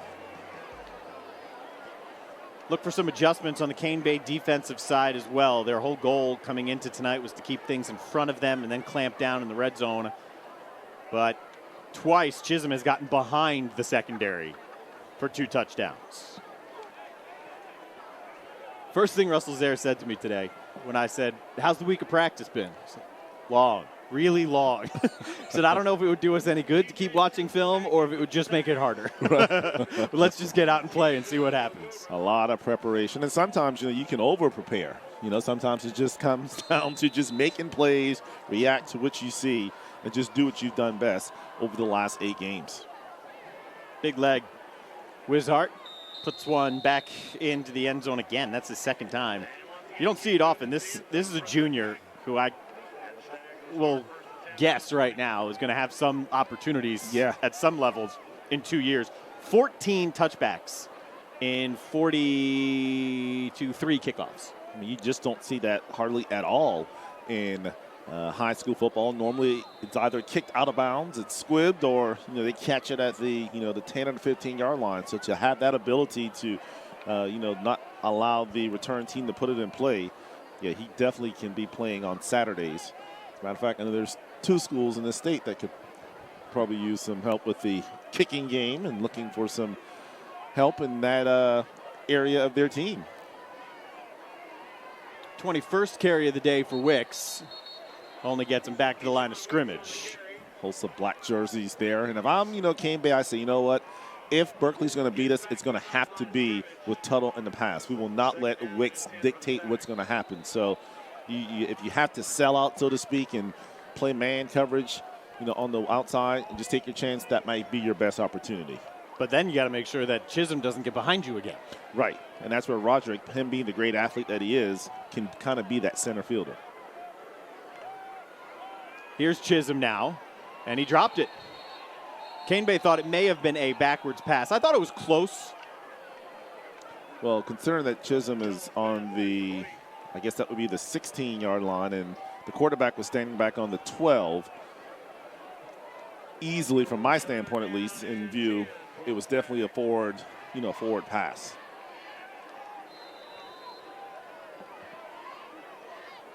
But now we have to see, Darren, what's going to come here of this Berkeley offense, because you have to think, if you're Cane Bay, we've seen Mr. Weeks run for 22 yards on a 3rd down and 21, so you can't just assume it's going to be a pass on this 3rd down play. But it will be a 4-man rush for Cane Bay. Open over the middle is Pesnell, who picks up 21 yards before R.J. Roderick knocks him down. Darren, we've been calling for that really all season long, to throw the football over the middle. Pesnell wide open. Nice pitch and catch by the Berkeley Stags. Another Stag first down. Cane Bay has to find a way to get Berkeley off the field. Berkeley on 3rd down, even long 3rd downs, has been dominant today. Here's Cam Myers. Butler, the freshman receiver, sets that edge, but only gets him another yard or so. And the passes that Berkeley's throwing is really forcing this Cane Bay defense to run sideline to sideline, and eventually that's going to wear them down, in the 4th quarter. So they're having to do a lot of chasing, and Berkeley's doing a great job of mixing up their run and the pass, but the passes are across the hash mark and making that Cane Bay secondary and defensive lineman react to it. So here's Tuttle. Now Wicks lost the football, and it falls right to McCray, but he can't corral it. So Cane Bay scoops it up. And they get it back. So now starting to level out in terms of the big plays. All the big plays in the first half went to Berkeley. Cane Bay gets an early break here in the second half. On camo night for the students. Just didn't secure it, and a great job. I couldn't see who poked it out. It was Chase Smith, the linebacker, 25. That's why they say, Darren, it's got to be high, it's got to be tight, it's got to be close, so that way the defender can't kind of poke it out. So good job by Chase Smith. And the Cobras now on the attack. Berkeley capitalized on 2 fumble recoveries in the first half, got touchdowns following both of them. Look at that power running. That's what Mac Dudley's going to give you. He's going to lower that shoulder, and if you're not ready for it, he's coming through you. Dudley just a powerful, punishing fullback. 5'7", 212 pounds, junior, which is always so key in this type of offense. Because if you don't have that threat or that person that can pick up 2, 3, 4 yards every time, then you could essentially seal the outside and not have to worry about it. That's the most important play of an option offense. Can you have success up the middle? And so far in the last 2 plays, the answer is yes. It'll depend on the spot, whether it's 3rd and an inch or a first down. Cane Bay seems to think they've got about a foot to go. And do you notice every time Dudley falls, he's falling forward. He never falls backwards. He's picking up 1, 2 yards every single time just by his forward momentum. So good job of running by that young man. And I would think on 3rd down and 1, we're probably going to see the Mac Daddy again up the middle. Junior Dudley is the fullback. Copeland keeps it himself. And maybe with the second effort, it looks as though the line judge has him spotted a touch in front of the marker. Yeah, they're almost close to the 35-yard line, so it'll be a first down. I almost want to say, Darren, it seemed like that second effort, because I think the initial hit, he was stopped, and then Berkeley started to celebrate, and that allowed Copeland to pick up the necessary first down yardage. Definitely. This series isn't too long of a series. Cane Bay only became a school about 10 years ago. It's a 5-2 series lead for Cane Bay, but Berkeley beat them last year by 8 and won the region in the process. Host of gold helmets all around DeAndre Dingle.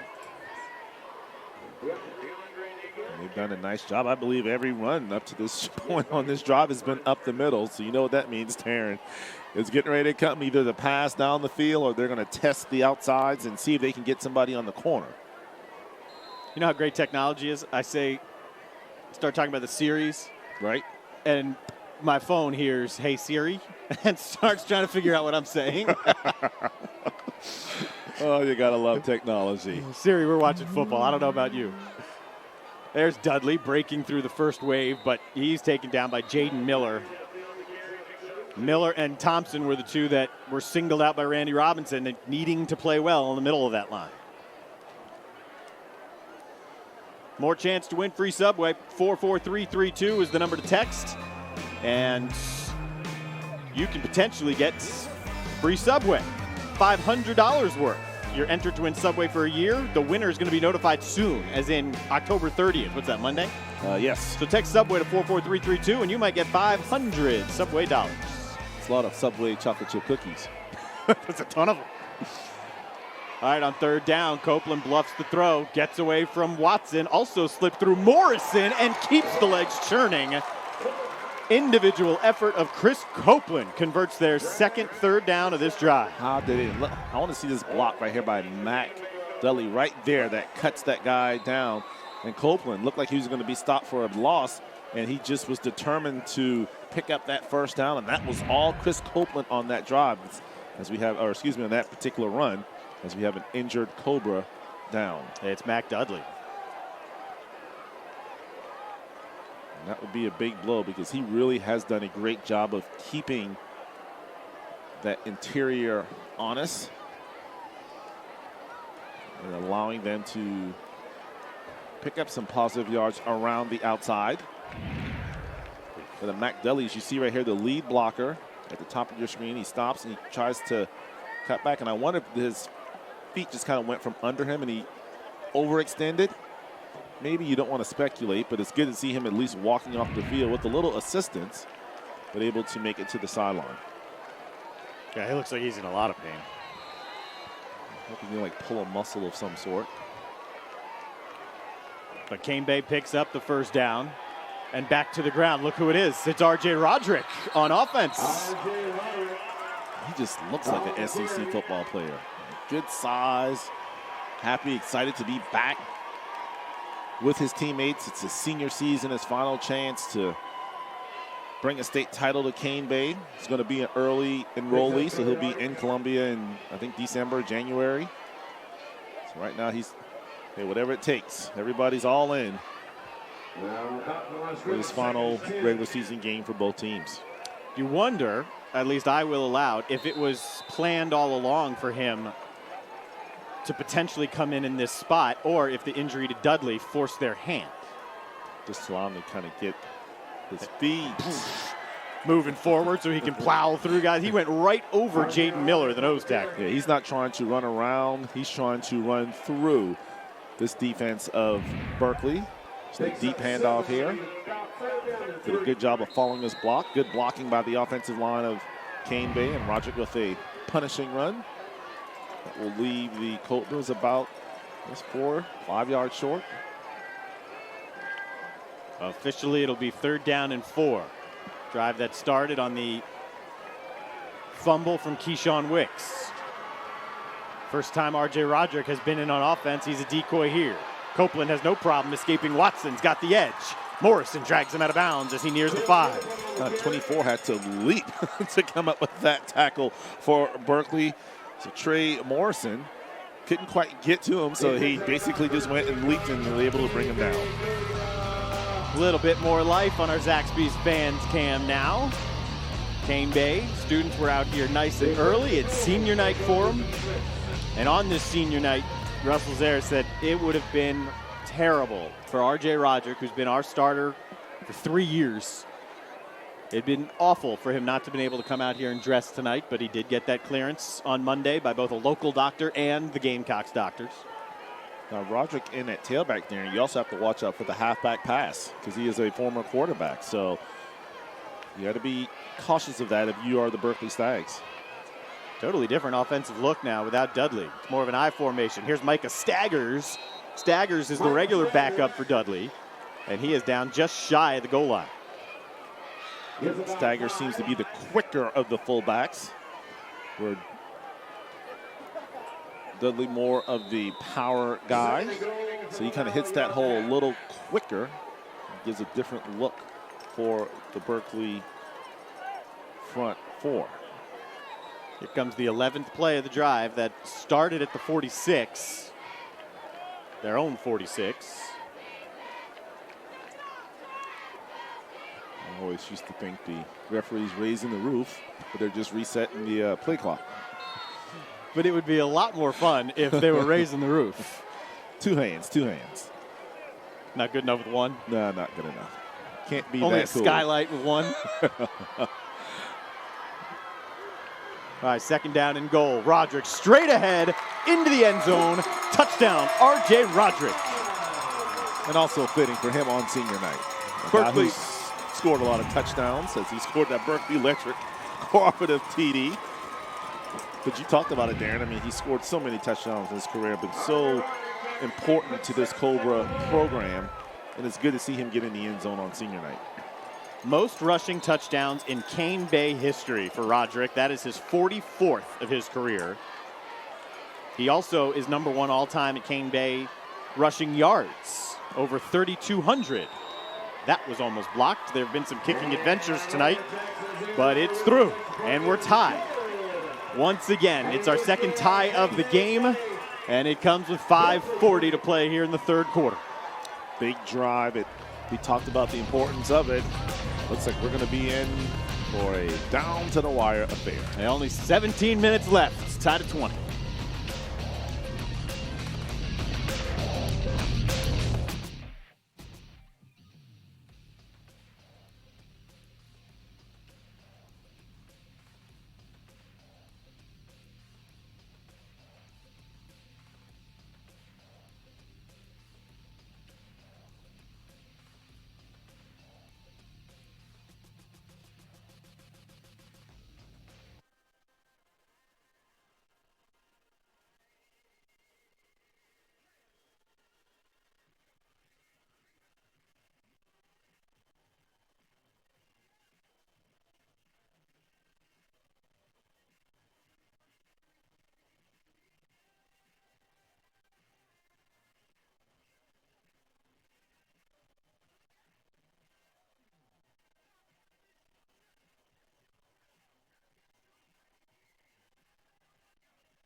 Let's crunch numbers with Heritage Trust Federal Credit Union. Trust is everything. Last 4 games for the Stags have mirrored their year, really. They have been blowing out people.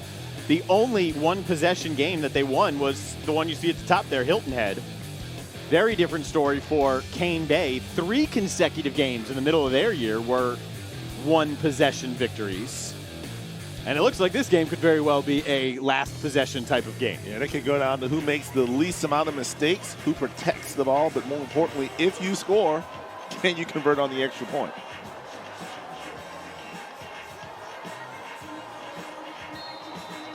A little bit of life back here at Cane Bay. It had become somewhat quiet towards the end of the second quarter. This kickoff won't reach the end zone, so it's going to give DJ Chisholm an opportunity, one that he will stay alive for, getting out close to the 30. Made that far more interesting than it appeared to be from the outset. Both of these units now coming on the field, had a little bit of rest. Berkeley getting ready to have their second possession of the second half. They were driving it on the previous possession, but just fumbled the football. And that you talked about it, Darren, that's been a difference of the game. Of the fumbles, both teams have done a nice job of converting on those turnovers and turning them into points. I think Berkeley scored, 14 of their 20 and Cane Bay 7 of their 20. So got to hold on to the football. Here's Chisholm. Pesnell does just enough on that block, and Roderick catches up from the backside. It's only about a 5-yard gain. Now it's starting to pick up. You see now teams, they know what the other one wants to do. Moving a little quicker. The weather's getting a little bit cooler, and I'm excited for these for this next quarter and a half. So I think we're about to see some exciting football from both units. The game is shaping up that way. When you're able to get the sense that, last guy to touch it might be the winner. And this is what you expect as you see a big run that time by Wicks. When you have, both teams coming in riding an 8-game winning streak, clearly the 2 best teams of this region, this is what it's all about. And one team will be claim the number 1 spot in the lower state, and the other will have to work a little harder and won't have the luxury of being at home. So just 2 great teams going at it. Everett mentioned the turnovers, 2 fumbles for Cane Bay, 1 for Berkeley. Touchdowns followed, so 21 points off turnovers. Make it 20, an extra point was missed. Here's Wicks now. McCray pulls, so he tries to lead Wicks through, and that's a good guy to follow for 4 yards. Yeah, I'd say to get behind the big end and just let him lead you to the promised land. So Wicks, if he hadn't already, nearing 30 carries on the night. We talked about in the open that he might have to tote it, 30, 35 times tonight, and he's well on his way to doing that. Last week, 19 carries, 349 yards. The all-time Stag record is 356. Came within 7 yards of that record, and on just 19 carries, Randy Robinson said, had I known he was that close, I'd have let him keep going. Pesnell gets away from Bryson Samuel and rumbles his way for the first down. Cameron Cullens picks up the tackle. And a smart play by the wide receiver there for the Berkeley Stags, Solomon Butler. He missed the block, but instead of trying to go back to make up for it and probably would have blocked in the back, he just kind of pulled up, and that allowed that play to continue. So a smart play by the freshman, Solomon Butler, not to commit a blocking in the back foul. A lot of these swing passes, kind of extension of the running game. McCullum can't bring down Chisholm, just swiped at his ankles. There's also a flag down around the line of scrimmage. Still at the top of the field. And I think it was whoever the wide receiver at the top was definitely moving. That picks up about 7 yards, only second and 3. Berkeley's been by far the more heavily penalized team, although the biggest penalty was probably against Cane Bay. It's a legal shift. Yep. But yeah, he wasn't set at the top. He was still looking for the play call, and all of a sudden the ball was hiked, and he was the guilty party, so that will negate a 7-yard pickup. But that will just allow the Berkeley Stags to pick up more plays on their drive. More individual yards. It's almost like, we don't want to score in 1 or 2 plays. We're going to take 15, 20 plays and work the clock. Big call here Is it going to go against David Martin, the left guard, or will it be against Kane Bay? And they're going to get Martin. So a shift and now movement. You don't want to get behind the sticks. It's the mental mistakes. You have to be mentally tough. You've prepared for this moment. Last regular season of the game, you should have all that out of your system now. Now's the time to buckle down, lock in, be mentally tough, execute, and bring home the title. First down and 20. They'll move the pocket with Tuttle. Shows off that arm. They do such a nice job of moving the pocket. Obviously, Tuttle's a right-hander, so they have him roll right, which is his dominant arm, and really has done a nice job of throwing on the run. Couldn't complete that particular pass, but we've seen time and time tonight him complete those sideline passes. But just once there, and I want to see him roll right, stop, and throw to the backside, throw to the middle. So you want to see what people say don't ever do. Well, that's because the flow of the defense is going that way, so you want to catch them sleeping, like sneak behind them. Oh, lost his helmet there. Yeah, Cam Myers did on the hit from Cullens. So what is about to be a 3rd down and 11, they won't have Cam Myers out there. Now, I'm not advocating for throwing across his body, but just roll right, come to a stop, get your feet set, and then throw backwards. So no, I don't want him throwing across his body as we've seen the Brett Favres and the, unfortunately for us, Darren, the Kirk Cousins of the world. Just name a quarterback with the Reds. I mean, how many? Endless, just caravan of quarterbacks. Wicks is stuffed on 3rd down. And Berkeley's got a decision. You punt it away or you take 4th and 10. They're going to kick it back to Kane Bay here. Yeah, I would think you have to rely on your defense. A good job by the Kane Bay defense. It's almost as if they knew what the play was going to be, in the right place at the right time, and the Kane Bay defense quickly gets the ball back to their offense. And 2 very dangerous return men await the punt. Chris Copeland and DeAndre Walker. They just kick this thing out of bounds. Oh, this one is short. Okay, well. It's going to go out. It'll depend on the mark, but it's going to be about a 10, 12-yard kick. You're going to mark it at the 35. It's a 15-yard punt.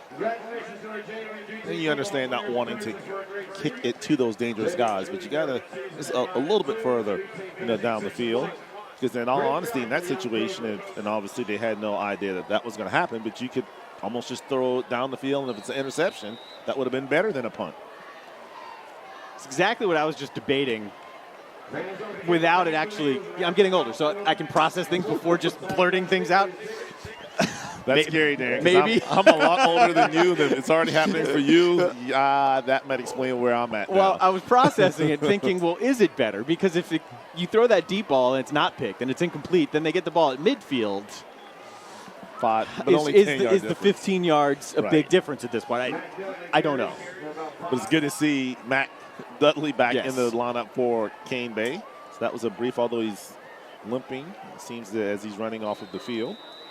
Whatever it was, he looked like he was in a world of pain when they helped him off the field. Like almost, I want to say like a hamstring. Like, how if you don't stretch properly or you overstep, that's what it appeared to be, but we don't know for sure.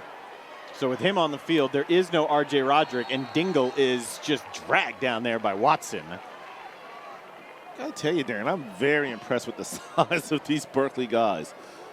I mean, to be a 4A school, in terms of the numbers of players as well as their physical size, a very impressive team that the Berkeley Stags have here on the field. And while Kane Bay does not match up with them in terms of physical size, they definitely match up in terms of intensity and definitely the speed. Yeah, Russell Zare said he loves these guys. So he hasn't had a group that's had this much heart and want to in his time at Kane Bay. 3rd down, nothing there. So Copeland comes back against his blocking, and there's a lot over here. Copeland to the sideline, and it's the freshman Butler who bounces him out. That's exactly what Randy Robinson talked about. Tackle number 8. They're going to block one way, and it doesn't matter. He can go the other way. So this time he rolled left. Trying to hold the ball a little dangerously, but then he ran back there, and that's what I want. Just go to the backside because the defensive flow is going with him. And so when you stop, reverse it, that's what happens in a big run by the quarterback, Chris Copeland. 24 yards for Copeland as Harbison takes the play in from the sideline. Yeah, I don't think really Copeland really had any idea of really throwing that football. He's rolling left, holding it like that. I think that was just a decoy to kind of get them on their heels. Here's Micah Staggers, backup B-back, taken down there by Jacob Dunn after a run of 5.5, maybe 6. Interesting that R.J. Roderick came in after the injury to Mac Dudley on the last drive, carried it 2 or 3 times and scored. But now they've gotten what they need out of him. It was a necessary spot, and back to the plan of putting him defense exclusively. And also a nice job by Michael Oglesby, the middle linebacker for Berkeley, in that previous play, assisting on the tackle. Big guys in the middle seem to win there, but the offensive line got a little bit of an extra push, so it'll be 3rd down and 2, and that is how the third quarter will come to a close. Pretty brisk third quarter right there, motored right along. 2 possessions for each team. 12 minutes to play in a game that will decide the top overall seed in the lower state in 4A football, and we're tied up.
This is what it's coming down to. 4th quarter action, tied up. 2 teams that have won 8 straight games apiece. Both of them lost their opener and have gone untouched the rest of the way. The result is a prize that awaits the winner. Region championship and the #1 seed in the lower state. 12 minutes. Who wants it? Who executes? Who can bring home the title? It's been a great season thus far. It all comes down to this 12, well, we think 12 minutes, because this could have overtime written all over it.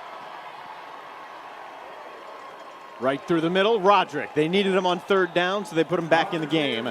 He picks up 6 to keep the drive alive. You know, honestly, Darren, if I'm Russell Zaire, I ride my seniors. You know, you challenge them, you say, hey, you know what, this is your last, well, not last home game, last home regular season game, because they'll have a playoff game. But, you know, this is your game to win. And if you guys want to win the championship, I'm putting it in your hands. Lead us to the promised land. Wonder how much of this Roderick in and out, if we see him used as a decoy at some point later in this quarter. Although he's getting stretched out right now as this play continues, pushing towards the end zone. Copeland's down. It'll be 1st and goal. And plus you have to think, Darren, with the cold weather, as we take a look at the replay here, he kind of rolled the fullback through. Mack has done such a great job. He commands that attention, and nice job by Copeland pulling it out. But as I was saying, as you can see, the guys trying to get warm and start, the temperature has definitely dropped, and with that back, you almost have to think you don't want that to, you know, kind of lock up on you under these conditions.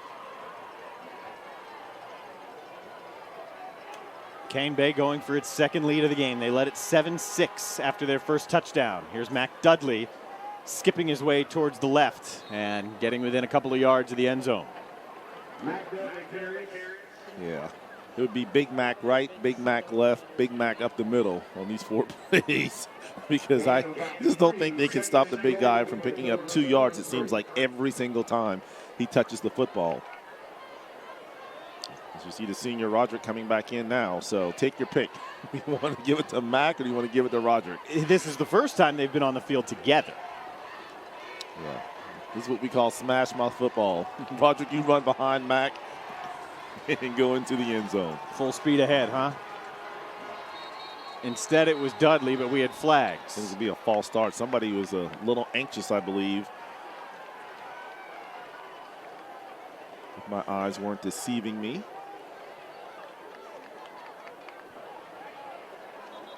TJ Johnson is saying that here on the near side, receiver for the Cobras. Yep. Somebody just a little too eager to put a helmet on a helmet. So second and goal backs up to the 7 now. Now with my limited offensive play calling history, Darren. Okay. When you have a quarterback like Mr. Copeland, this is where I would spread the field out. Get a bunch of wide receivers in and just let him take off and run up the middle. Let him do his thing. Exactly, because they're Square not him going up to in catch space. him. Yeah. Staggers the new fullback in the game. Roderick remains in as the deep back, and it'll be a pitch to Roderick. Cutting back and applying the blow. It's going to get them back what they lost with that penalty. Now it's just man against man, helmet against helmet. Who wants it the most? Who can get their pads the lowest, fire off the line of scrimmage and control it? A little toss sweep here to Roderick. Did a nice job of planting that right foot and turning it up the field, and he could smell the end zone, but just could not quite get there. Third down coming up for the Cobras. Now he took on the big Jaden Miller. Went right into him and knocked him backwards. Yeah, see, if you're TJ Johnson, your body language tells me they're not going to throw it to you. So you might want to, you kind of at least give the impression that it could be a pass. You don't think they're going to throw a fade here? No, I don't think so. Copeland goes straight ahead by himself, and he's in. Cobras lead it for the first time since they had a 7-6 advantage early in the first quarter with the Berkeley Electric Cooperative Touchstone Energy touchdown run, the second of the day for Chris Copeland. You have to think Berkeley thought it would maybe be a deep handoff, and almost as if they were caught off guard and surprised because of the quickness of Copeland. But Copeland able to punch it in, and again, we talked about it, Darren, the extra point. That's what's going to be huge here if he can punch it through. No issues with that. Seems like both teams have their kicking issues of the first quarter at least mostly resolved for now. 7-point lead for the Cobras, their largest of the night. 10 plays, 65-yard touchdown drive starts your fourth quarter.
that is a hand drawing of a Cobra because they're the Cobras of Cane Bay. And you're looking at the Zaxby's fans cam. You guys have been out here early. They should have brought some Zaxby's while they were waiting. They deserve to be fed. They've been standing most of the night. In our travels this year, I think it's the earliest arriving student section that we've seen. I'm telling you, man, that last bell rang and they just headed to the football stadium. And then they're probably going to go to the fair tonight. Or at least that's what they're going to tell their parents, that they're going to the fair. Well, what time? Gates close at 10. Not on Friday. I think it's open a little. I think on the weekends it stays open a little longer. Okay. By the way, that made it a lot of fun driving here. It did. The traffic was a little different. I went 30 miles. I don't think I went over 45 at any point. Let's crunch some numbers that don't involve Charleston traffic. Brought to you by Heritage Trust Federal Credit Union. Trust is everything. Been telling you, Cane Bay's been in a lot of close games. There are 2 of them at the top. 7-point win over Colleton County. Hilton Head came within a score of getting both of these programs, and then seemed to have righted the ship a little bit, putting up over 100 total points in their last 2 weeks. You have to wonder if being in those one-possession games will pay dividends for them now, because they've been there, done that, they know what to expect. So let's see what the Berkeley offense has. Pocket holds up beautifully for my. Tuttle. Wow, Chisholm blows away again. 80 yards. Third time Chisholm has destroyed this defense. I just don't quite understand, as a free safety, how do you continue to let people just run by you? I mean, there's nothing fancy here. A 3-step drop, and Tuttle just airs it down. Perfect pass, right on the money. And again, that secondary for Cane Bay just not doing their job. And it results in a big play for the Berkeley Stags. So much focus on the running game, and then you got a guy like Chisholm, who's one of the fastest players in the area. And he was 2-3 steps behind his man when that ball was perfectly laid in from Tuttle. I mean, you know he has that speed, so you kind of have to. That extra point's good. you have to know that if someone's fast like that, your first step can't be in. You have to step back. Keep everything in front of you, and that's the second time tonight. 2 big plays by the Berkeley offense. Third touchdown of the day for Chisholm. Our Will Lou Gray stop of the game probably won't be Will Chisholm having the football. Instead, it will be that. R.J. Roderick applying the blow to, hey, Chisholm. And I'm wondering, was Roderick, I don't remember, I don't think I saw him on the field, so maybe he was getting a blow, because normally he's the last line of defense. And with his size as well, you know, he can overcompensate, or should he be out of position, he can, you know, kind of get back into position because of his 6'2", 6'3" size. So I don't think he was in on that play, Darren, and that may be the reason why he didn't seem to be too happy, let's just say, on that extra point attempt. It was Andre McCullum who was the one beaten.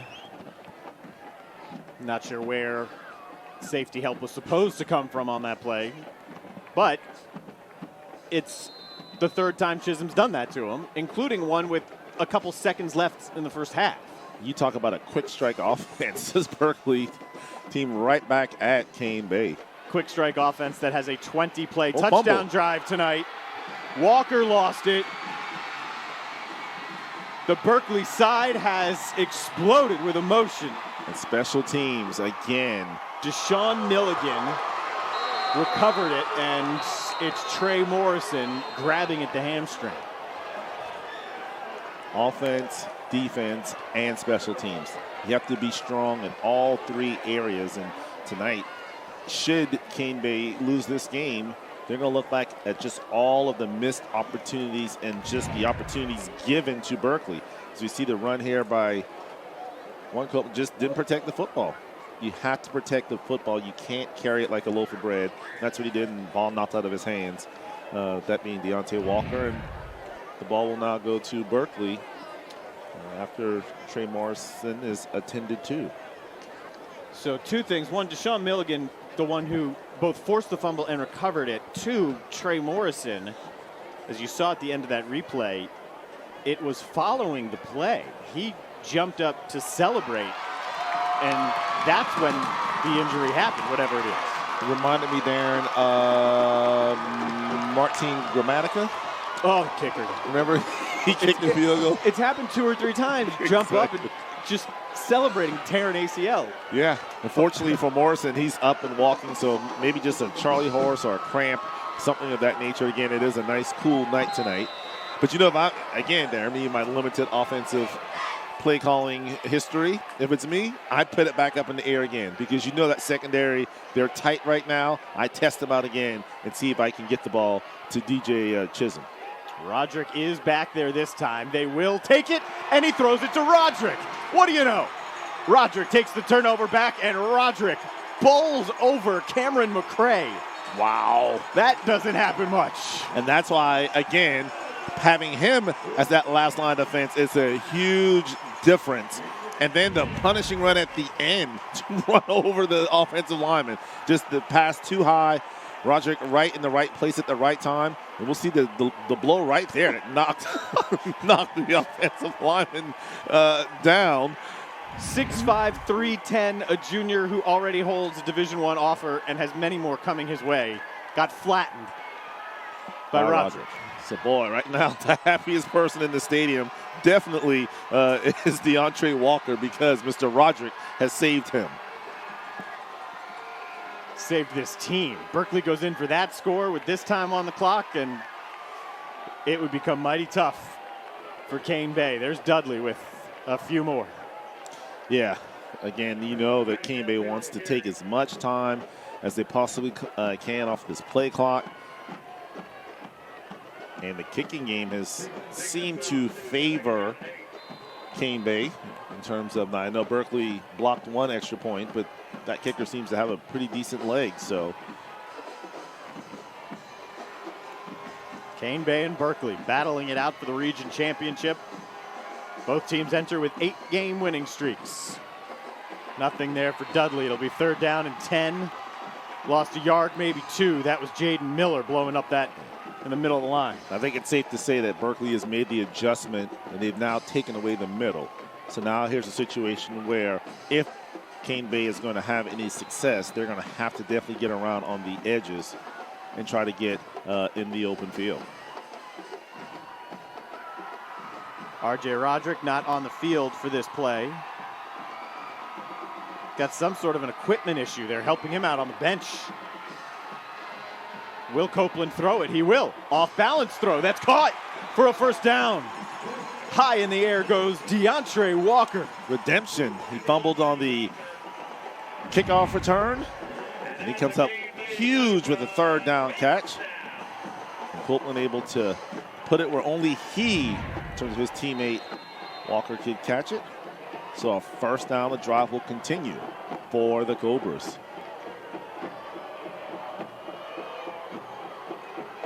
Trying to see what they're working on with Roderick down there. It's taking quite some time. It looks like he's finally ready to go.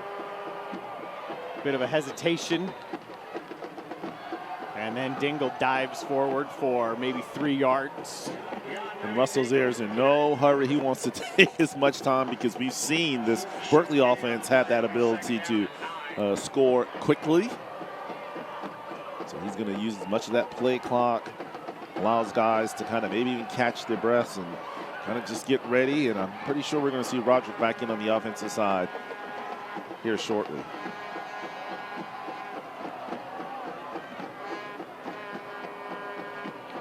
Second down and 9. That's the first man through. And it'll be a long 3rd down try again as Staggers has his forward progress slowed by Dunn and company. Yeah, that's that kind of fullback veer off to the right side. And as you mentioned, Staggers, the smaller but quicker fullback of the 2. So let's see. They were able to come up huge with a 3rd down pass on the last series. Let's see what the Cobras have in their bag of tricks here. I'll tell you what, Darren, if I got one-on-one at the top of the field and I got my big play wide receiver, I'm going to throw it up to him. He was at the bottom. Play float away. Here goes Copeland being Chris Copeland. And slipping. Tried to do too much. Loses about 6 yards. And now it's Kane Bay that has to punt. And that's a situation where you're right. You can't do too much because then you just end up losing even more yards. So in that situation, get what you can and just get down. And, you know, for him, they were giving up so much yardage in terms of the secondary. I'm surprised he didn't just throw the quick, 5-yard, 8 or 10-yard curl and try to pick up the first down that way. And what a great punt by Kane Bay. Aaron Wynn wants to keep it away from Chisholm. He did that and got a roll all the way down to the 6, 44 yards. Maybe about the last 20 of it on the roll from Wynn. And with 5 and change to play in a tie game that will decide the region and the #1 seed in the lower state, Berkeley will start from the 5. Our Yaden Chiropractic smooth move of the night is going to be from Chris Copeland.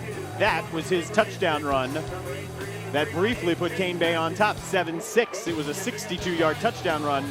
It's a smooth move of the game brought to you by Yaden Chiropractic.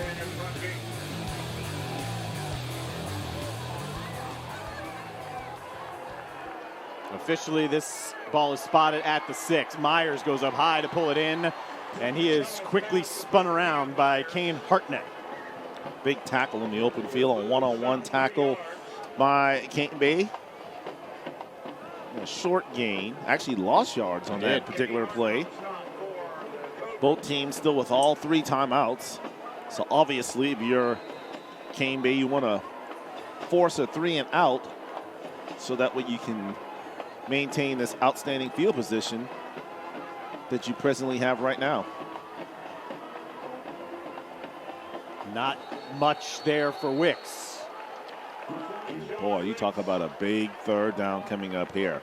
And Berkeley has to be careful, especially knowing that you have Roderick back there looming in the secondary. You don't want to have a costly turnover here, but at this rate, I mean, 3rd down and about 13, not many options that you have.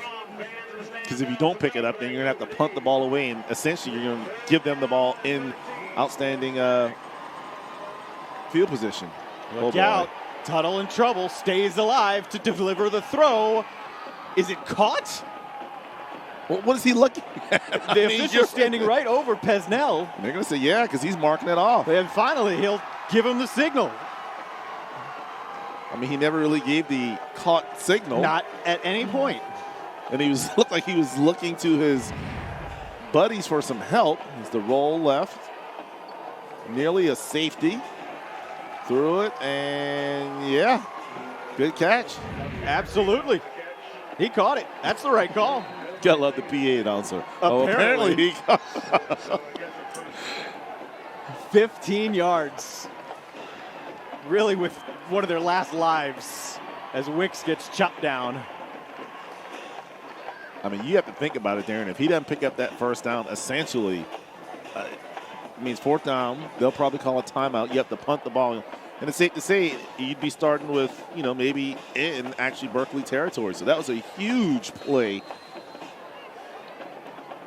It gives you the chance, Berkeley, to, #1, stay alive and score. #2, flip the field if you don't. Right. Here's Chisholm, the always electric Chisholm. He stayed in bounds right there. Going to mark him out shy of the 35. And after seeing Bishop England score 18 points in 2 minutes and 50-something seconds last week, I think I've seen it all. I'm not putting anything past these 2 teams here tonight. What was it, 14 points? 18 points. In how long? Like 2 minutes and 58 seconds. They were losing 36, 22, 24? Whatever it was. And scored. You saw the Hail Mary pass. And then the last play of the game, they scored as well. Unbelievable. First down. Tuttle on the move. He's on target. When they've got him rolling out, when they're moving the pocket, Tuttle's excellent. And Cam Myers is having quite a unheralded but good day. He's overshadowed by Chisholm, but one of the favorite targets here at Tuttle. And that's a very difficult throw to be able to throw on the run and to be so accurate. I'm very impressed with Eric Tuttle tonight. as he's doing a great job of, as you said, getting on the outside, getting into space, and delivering the football to his teammates. No real urgency for Berkeley. They're content to work clock and pick up points. They pick up a first down. Wicks just shy of midfield. So you've hit him a couple of times with the run. Is this where you take your opportunity to try to catch them sleeping? You know, you got Roderick playing center field, but can you get DJ Chisholm, who's at the bottom of the field, in a one-on-one situation? So it looks like they're man-to-man right now, Cane Bay is. And Chris Copeland's out there on the defensive side. He is matched up with Chisholm, who breaks off the route. Wide so open. Pesnell goes behind it. What a design for that play. He throws out of bounds, but it was there. Wow. I mean, he was wide open. And that's one of those situations where I think had Tuttle took his time and delivered it, it would have been a big play. But couldn't quite get his feet set. And it resulted in him leading him a little too much as he caught the ball out of bounds. I don't know if the play was designed for Pesnell or if it was Chisholm, but Pesnell coming in behind Chisholm had the Cane Bay defense all sorts off balance. Batted ball falls incomplete, and it'll be 3rd down and 10 for the Stags, who particularly in the first half were outstanding on 3rd down. Yeah, if I'm Cane Bay right now, I do not want to be in man coverage. You have to have those safeties over the top because we've seen, obviously, Berkeley have some big plays here tonight. So got to keep Roderick, and maybe not throw on his side, but take your chances on the other side at the top of the field. But a big play coming up for this Cane Bay defense. Can they get Berkeley off of the field? Once again, that Copeland-Chisholm matchup is at the bottom of your screen. Extra pressure comes. Tuttle feels it, escapes it, and rushes for the first down. That should have been a block in the back, though. Stays in bounds as well to keep this clock moving once the ball is spotted for play. A 15-yard run for Eric Tuttle. Unless my eyes are deceiving me, Darren, I could have sworn I saw a block in the back at the top once the scramble started, but a good play by Tuttles. We see here nothing there, so he steps up in the pocket, takes off, and I thought I saw the block in the back right there. But I guess I'm seeing things. So first down for the Stags. Got away with it. It's not illegal if no one catches you. A yard right there for Wicks. And at what point does Cane Bay begin to call its timeouts? Well, if I'm them, if they want to continue to run the football and take 20 to 25 seconds off of every one, off of every play, they're nowhere near field goal range. So, yeah, I don't call timeouts. I just let them take their time. Berkeley had a 20-play, 80-yard touchdown drive in the first half. This drive started with 5:13 on the clock at their own 6. There, and they got Chisholm one-on-one at the bottom of the field. Oh, boy. They still have Copeland over top of them, though. Copeland breaks on it. That wasn't going anywhere, even if the throw was on target. It's 3rd down again. And what Cane Bay has to be careful of is you don't have a stop-and-go situation where, you jump the route and then Chisholm just takes off and flies down the field. So, but another 3rd down coming up. Berkeley's had a ton of success. So we're going to have Randy Robinson, I think, is going to take a timeout to discuss this. He will. What a game. Great game. Couldn't ask for a better game to end the regular season. Cane Bay, Berkeley, both of them 4-0 in the region. Both of them have won their last 8 games after losing their season openers. Cane Bay has made a habit of these close games, and Russell Zaire says most of the time when they come out on top, as they have this year, it's a late turnover. 4 or 5 different times, a late turnover has really been the difference. It seemed as though that interception from Roderick could be that turnover, but right now they need another. What a great game. My first opportunity getting to see Cane Bay and Berkeley this season. I've been very impressed with both teams. Cane Bay continues the about 8-year stretch of the home cheerleading squad winning our cheer of the day. The Spirit Award goes to the Cane Bay Cobras. Congratulations, ladies. I don't think there's been a time where the road team has won. I don't think. Final, Fort Dorchester defeats Somerville 34-13. 21 points. There you go. You were right. Barely. Barely. Big third down play. Officially 3rd and 9. Tuttle's got all day, and he throws into double coverage.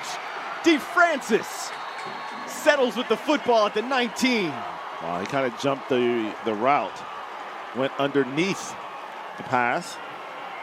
And I'm assuming he was trailing on that play, Darren, and that time it almost paid to be behind the receiver.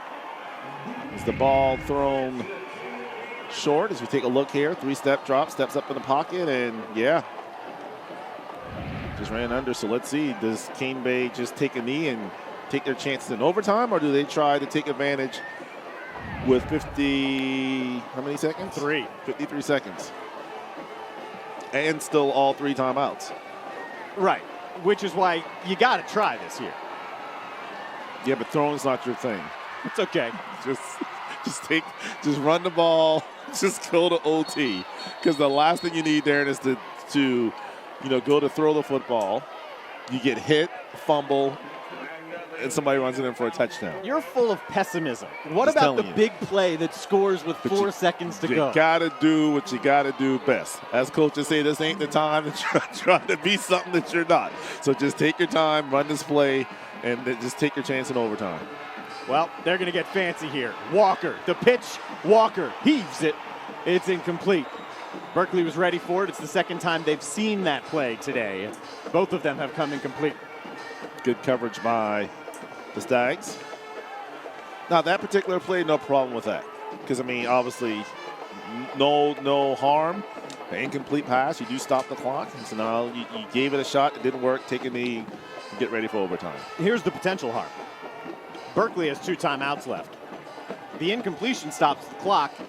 If Cane Bay runs their short, a timeout allows DJ Chisholm a chance to return a punt. There you go. Good point. Or if you shank it out of bounds and they throw a Hail Mary. We've seen the arm of Tuttle tonight.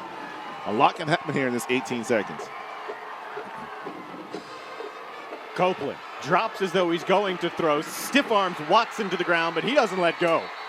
Watson drops him. They'll mark him back at the 20, a loss of 3, and a timeout for the Stags. Yeah, and I was looking at the Berkeley sideline. They're going to lose about 3 to 4 seconds here. As Randy Robinson, he was on the field trying to get a timeout, and the clock continued to run. They did mark him back at the 15. Initially, I thought they gave forward progress to the 20. So 5 seconds. It affords you options.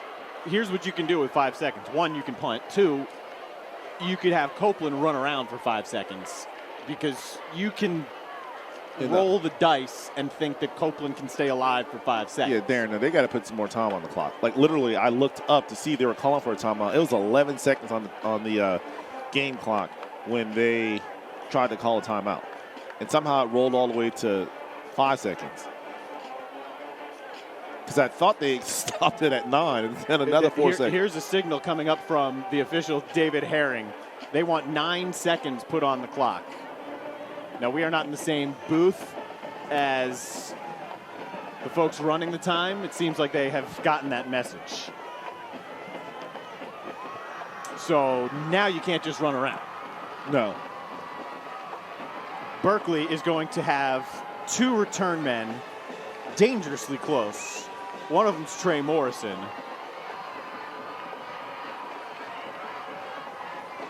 Chisholm doesn't appear to be out there on the field.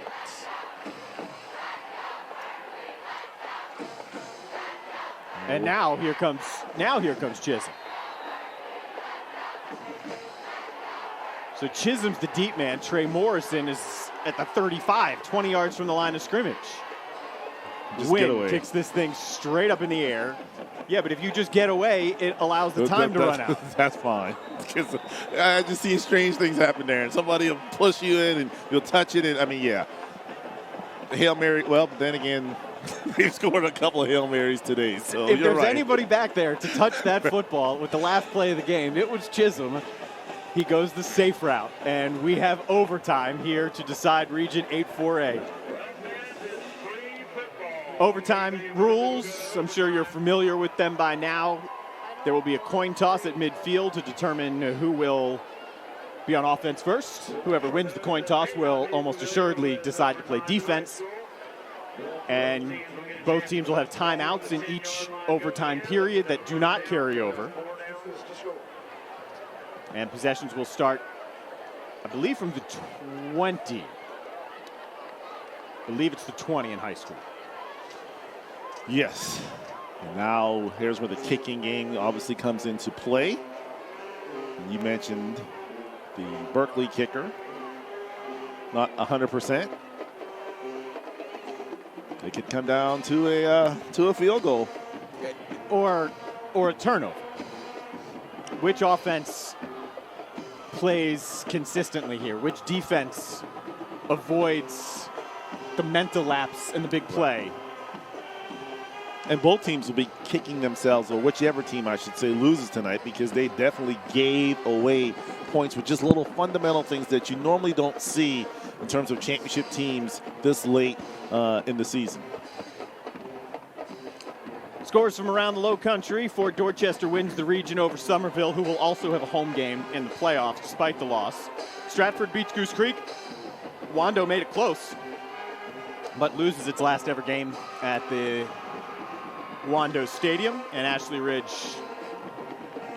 hammered James Island. So this is loose. This is the one that's left to be decided here. Winner wins the region. Both teams have won 8 consecutive games, and how similar are these two teams? Not only have they both won 8 straight games, Cane Bay has scored 305 points on the year. Berkeley has scored 319. Wow. So you're separated by 14 points. Add 27 to both those numbers, because those were not included. Cane Bay defense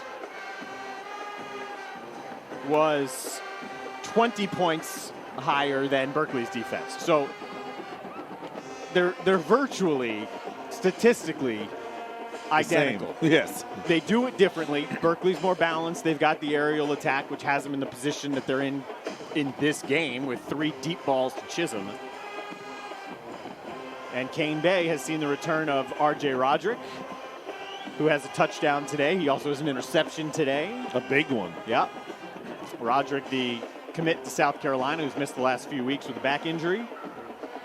And there's Randy Robinson with comfortable pants. I don't blame him. No, stay warm, stay comfortable. Exactly. Take the Bill Belichick approach. You don't need to wear a suit and tie to coach football. Exactly. And it works for Robinson. He's 17-4 in 2 years with Berkeley. He was the coach of the year in the Berkeley area last year. And he's able to laugh right before overtime begins. Yeah, I mean, he really inherited a program that had been struggling. And, to be able to come in and really turn it around in 2 years, came from the upper state and has really done a nice job and just restored the pride in Berkeley football up in Moncks Corner. He's from the area. He got his coaching career, teaching career, started at Berkeley Middle School before going up to Daniel. So it's kind of a return back.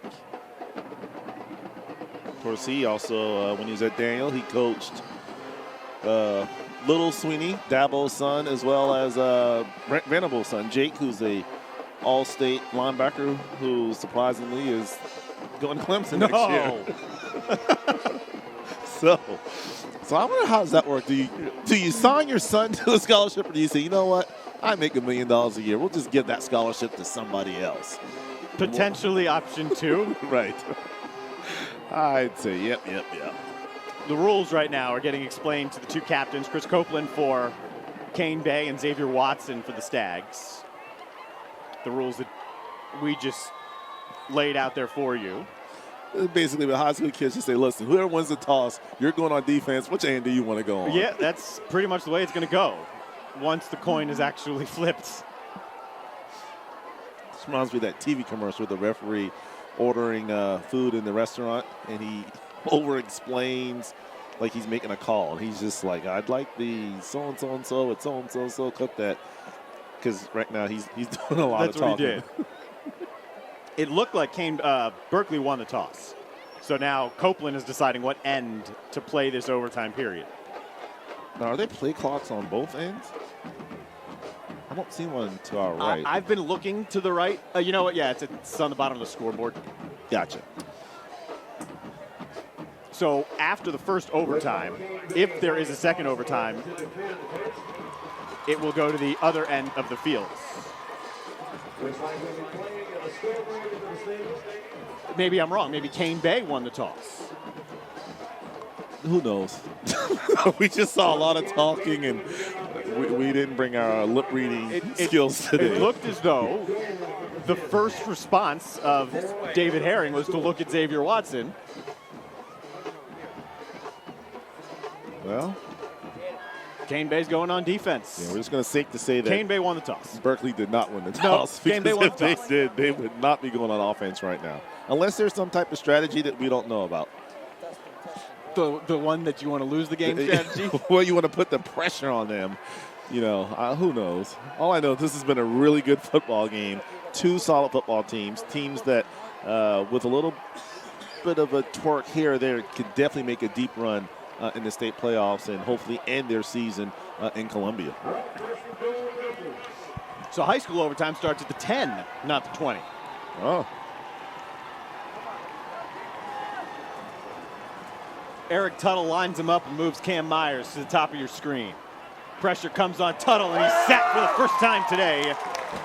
And it's the man who came up with an interception that prevented Berkeley from scoring, Dre Francis. Yeah, I was about to compliment Tuttle for doing a nice job of eluding that rush and stepping up in the pocket, but he could not escape the pass rush of that Cobra defense. And a nice job by Mr. Francis, who pushes them all the way back there. And looks like to the, what are they on, the 17-yard line? 17 or 18. Wow. They'll officially say 17. Play clock down at 15 now. Got to find Mr. Chisholm. It looks like Kane Bay's in a man-to-man. The middle is wide open. Well, they can find Chisholm because it's a direct snap to Chisholm, who waits for the hole to open, and then it closes quickly. Here's third down. That ball came out, but he was down. The whistle had already blown. Yeah, if you're in a man press all the way across the field, yeah, you just have to lob it to the middle and have somebody break their route off. And you should be able to get an easy score. So let's see, as looks like Chisholm is going to come off the field.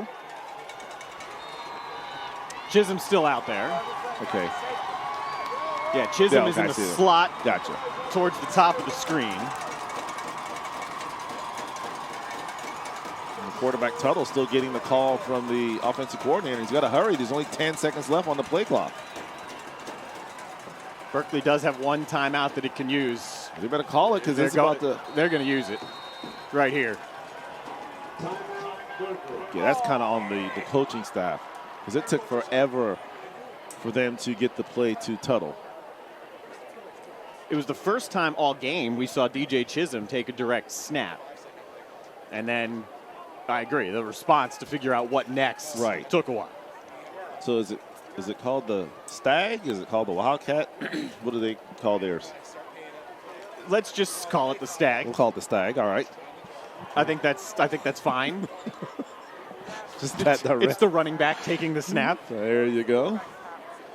So this likely, I would imagine, I'll just pose the question to you, is this 2-down territory? Are you definitely using 4 downs here, or would you kick? Yeah, especially if your kicking game is not up to par, you probably have a better chance of scoring, a touchdown. So even if you don't score a touchdown on this particular play, try to get 8 to 10 yards on this play so that way on the 4th down attempt, it's a lot more manageable.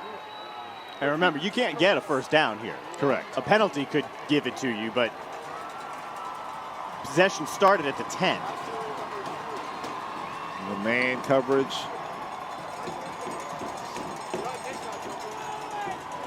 Tuttle under pressure once again, and he's got to tuck it again. Tuttle down shy of the 10. Oh, man, he had his wide receiver, Solomon Butler, wide open. Left end zone. But he took his eyes down and stopped looking up the field. and just took off and ran. But had he kept his head up, it would have been an easy touchdown to Butler. But instead, they'll have to settle for a field goal attempt. 28-yard try here for Tate McMurray.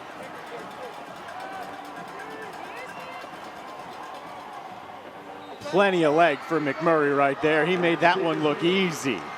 Heading to the North-South game as a kicker. McMurray may have had an issue earlier in the game, but that leg has warmed throughout. Will 3 be enough? A touchdown will win it for Cane Bay. Come down to this. Nothing fancy here. Again, you don't need to reinvent the wheel. You run the football, you run the option, you try to catch somebody over pursuing or not staying in their gaps in their lanes. And I'd have to say right now the momentum is definitely on the side of Cane Bay, forcing that field goal. They have R.J. Roderick in as their tailback. Mac Dudley is the fullback. Chris Copeland under center. Roderick with the block from Dudley. Look at that pile. They need about 8 different guys to slow his progress. God, you love this Friday night football. Big time for the #1 seed to win the region championship, and it all comes down to, it looks like about 9 more yards. And right now, neither team is having a lot of success running up that middle there, and they got to have to widen those gaps. They got to get on the outside. They're not going to have success up the middle. Both teams doing a great job of clogging it up.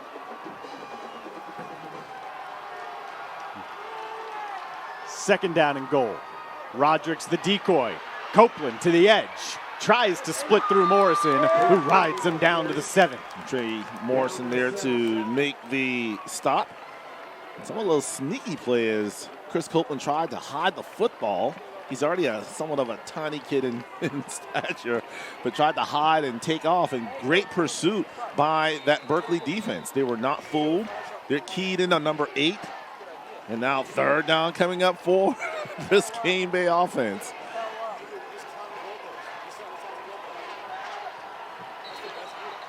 Timeout for the Cobras. They carried all of them over from the second half.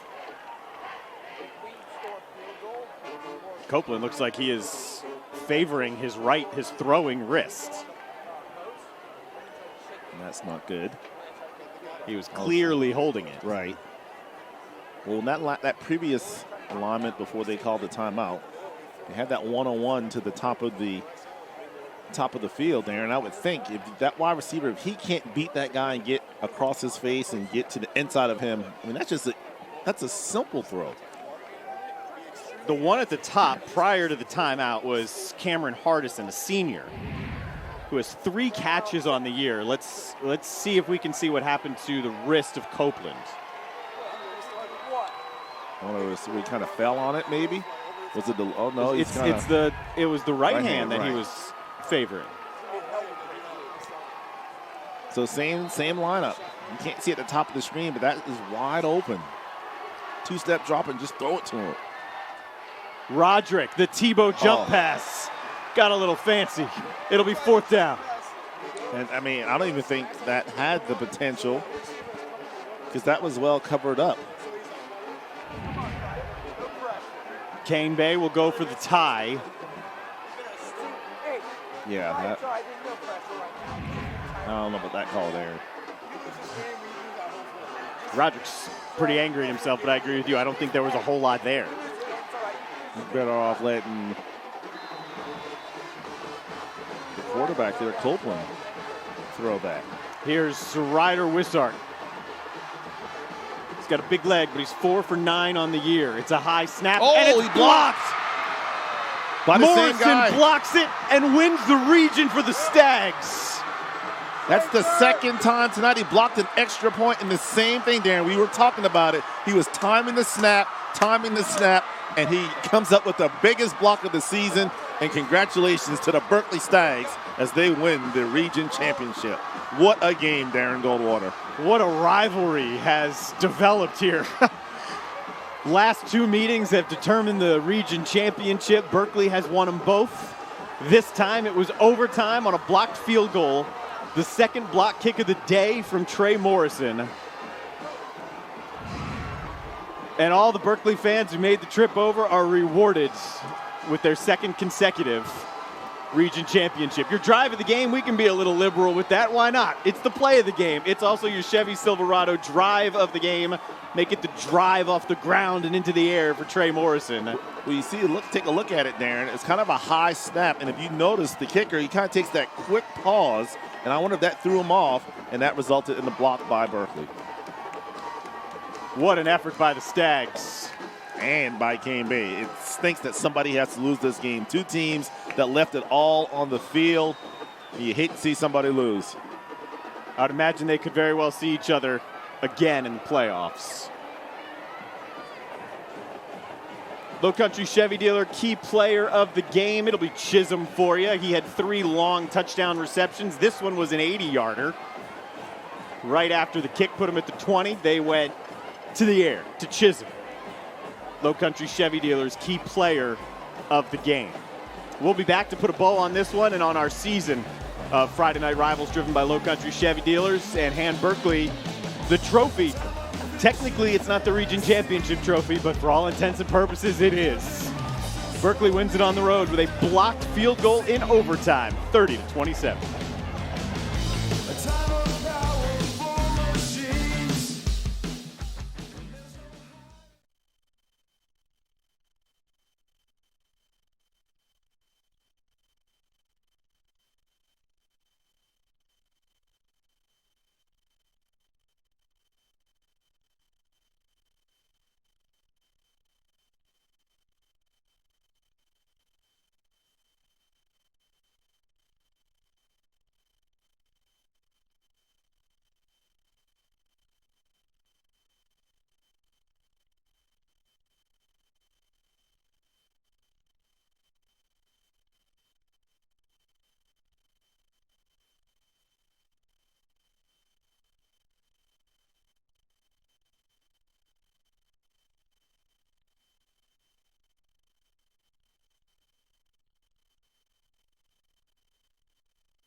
What a treat it was to be here with you, watching Cane Bay and Berkeley take it all the way to overtime to decide Region 8 4A in the end with a blocked field goal from Trey Morrison, his second block of the night.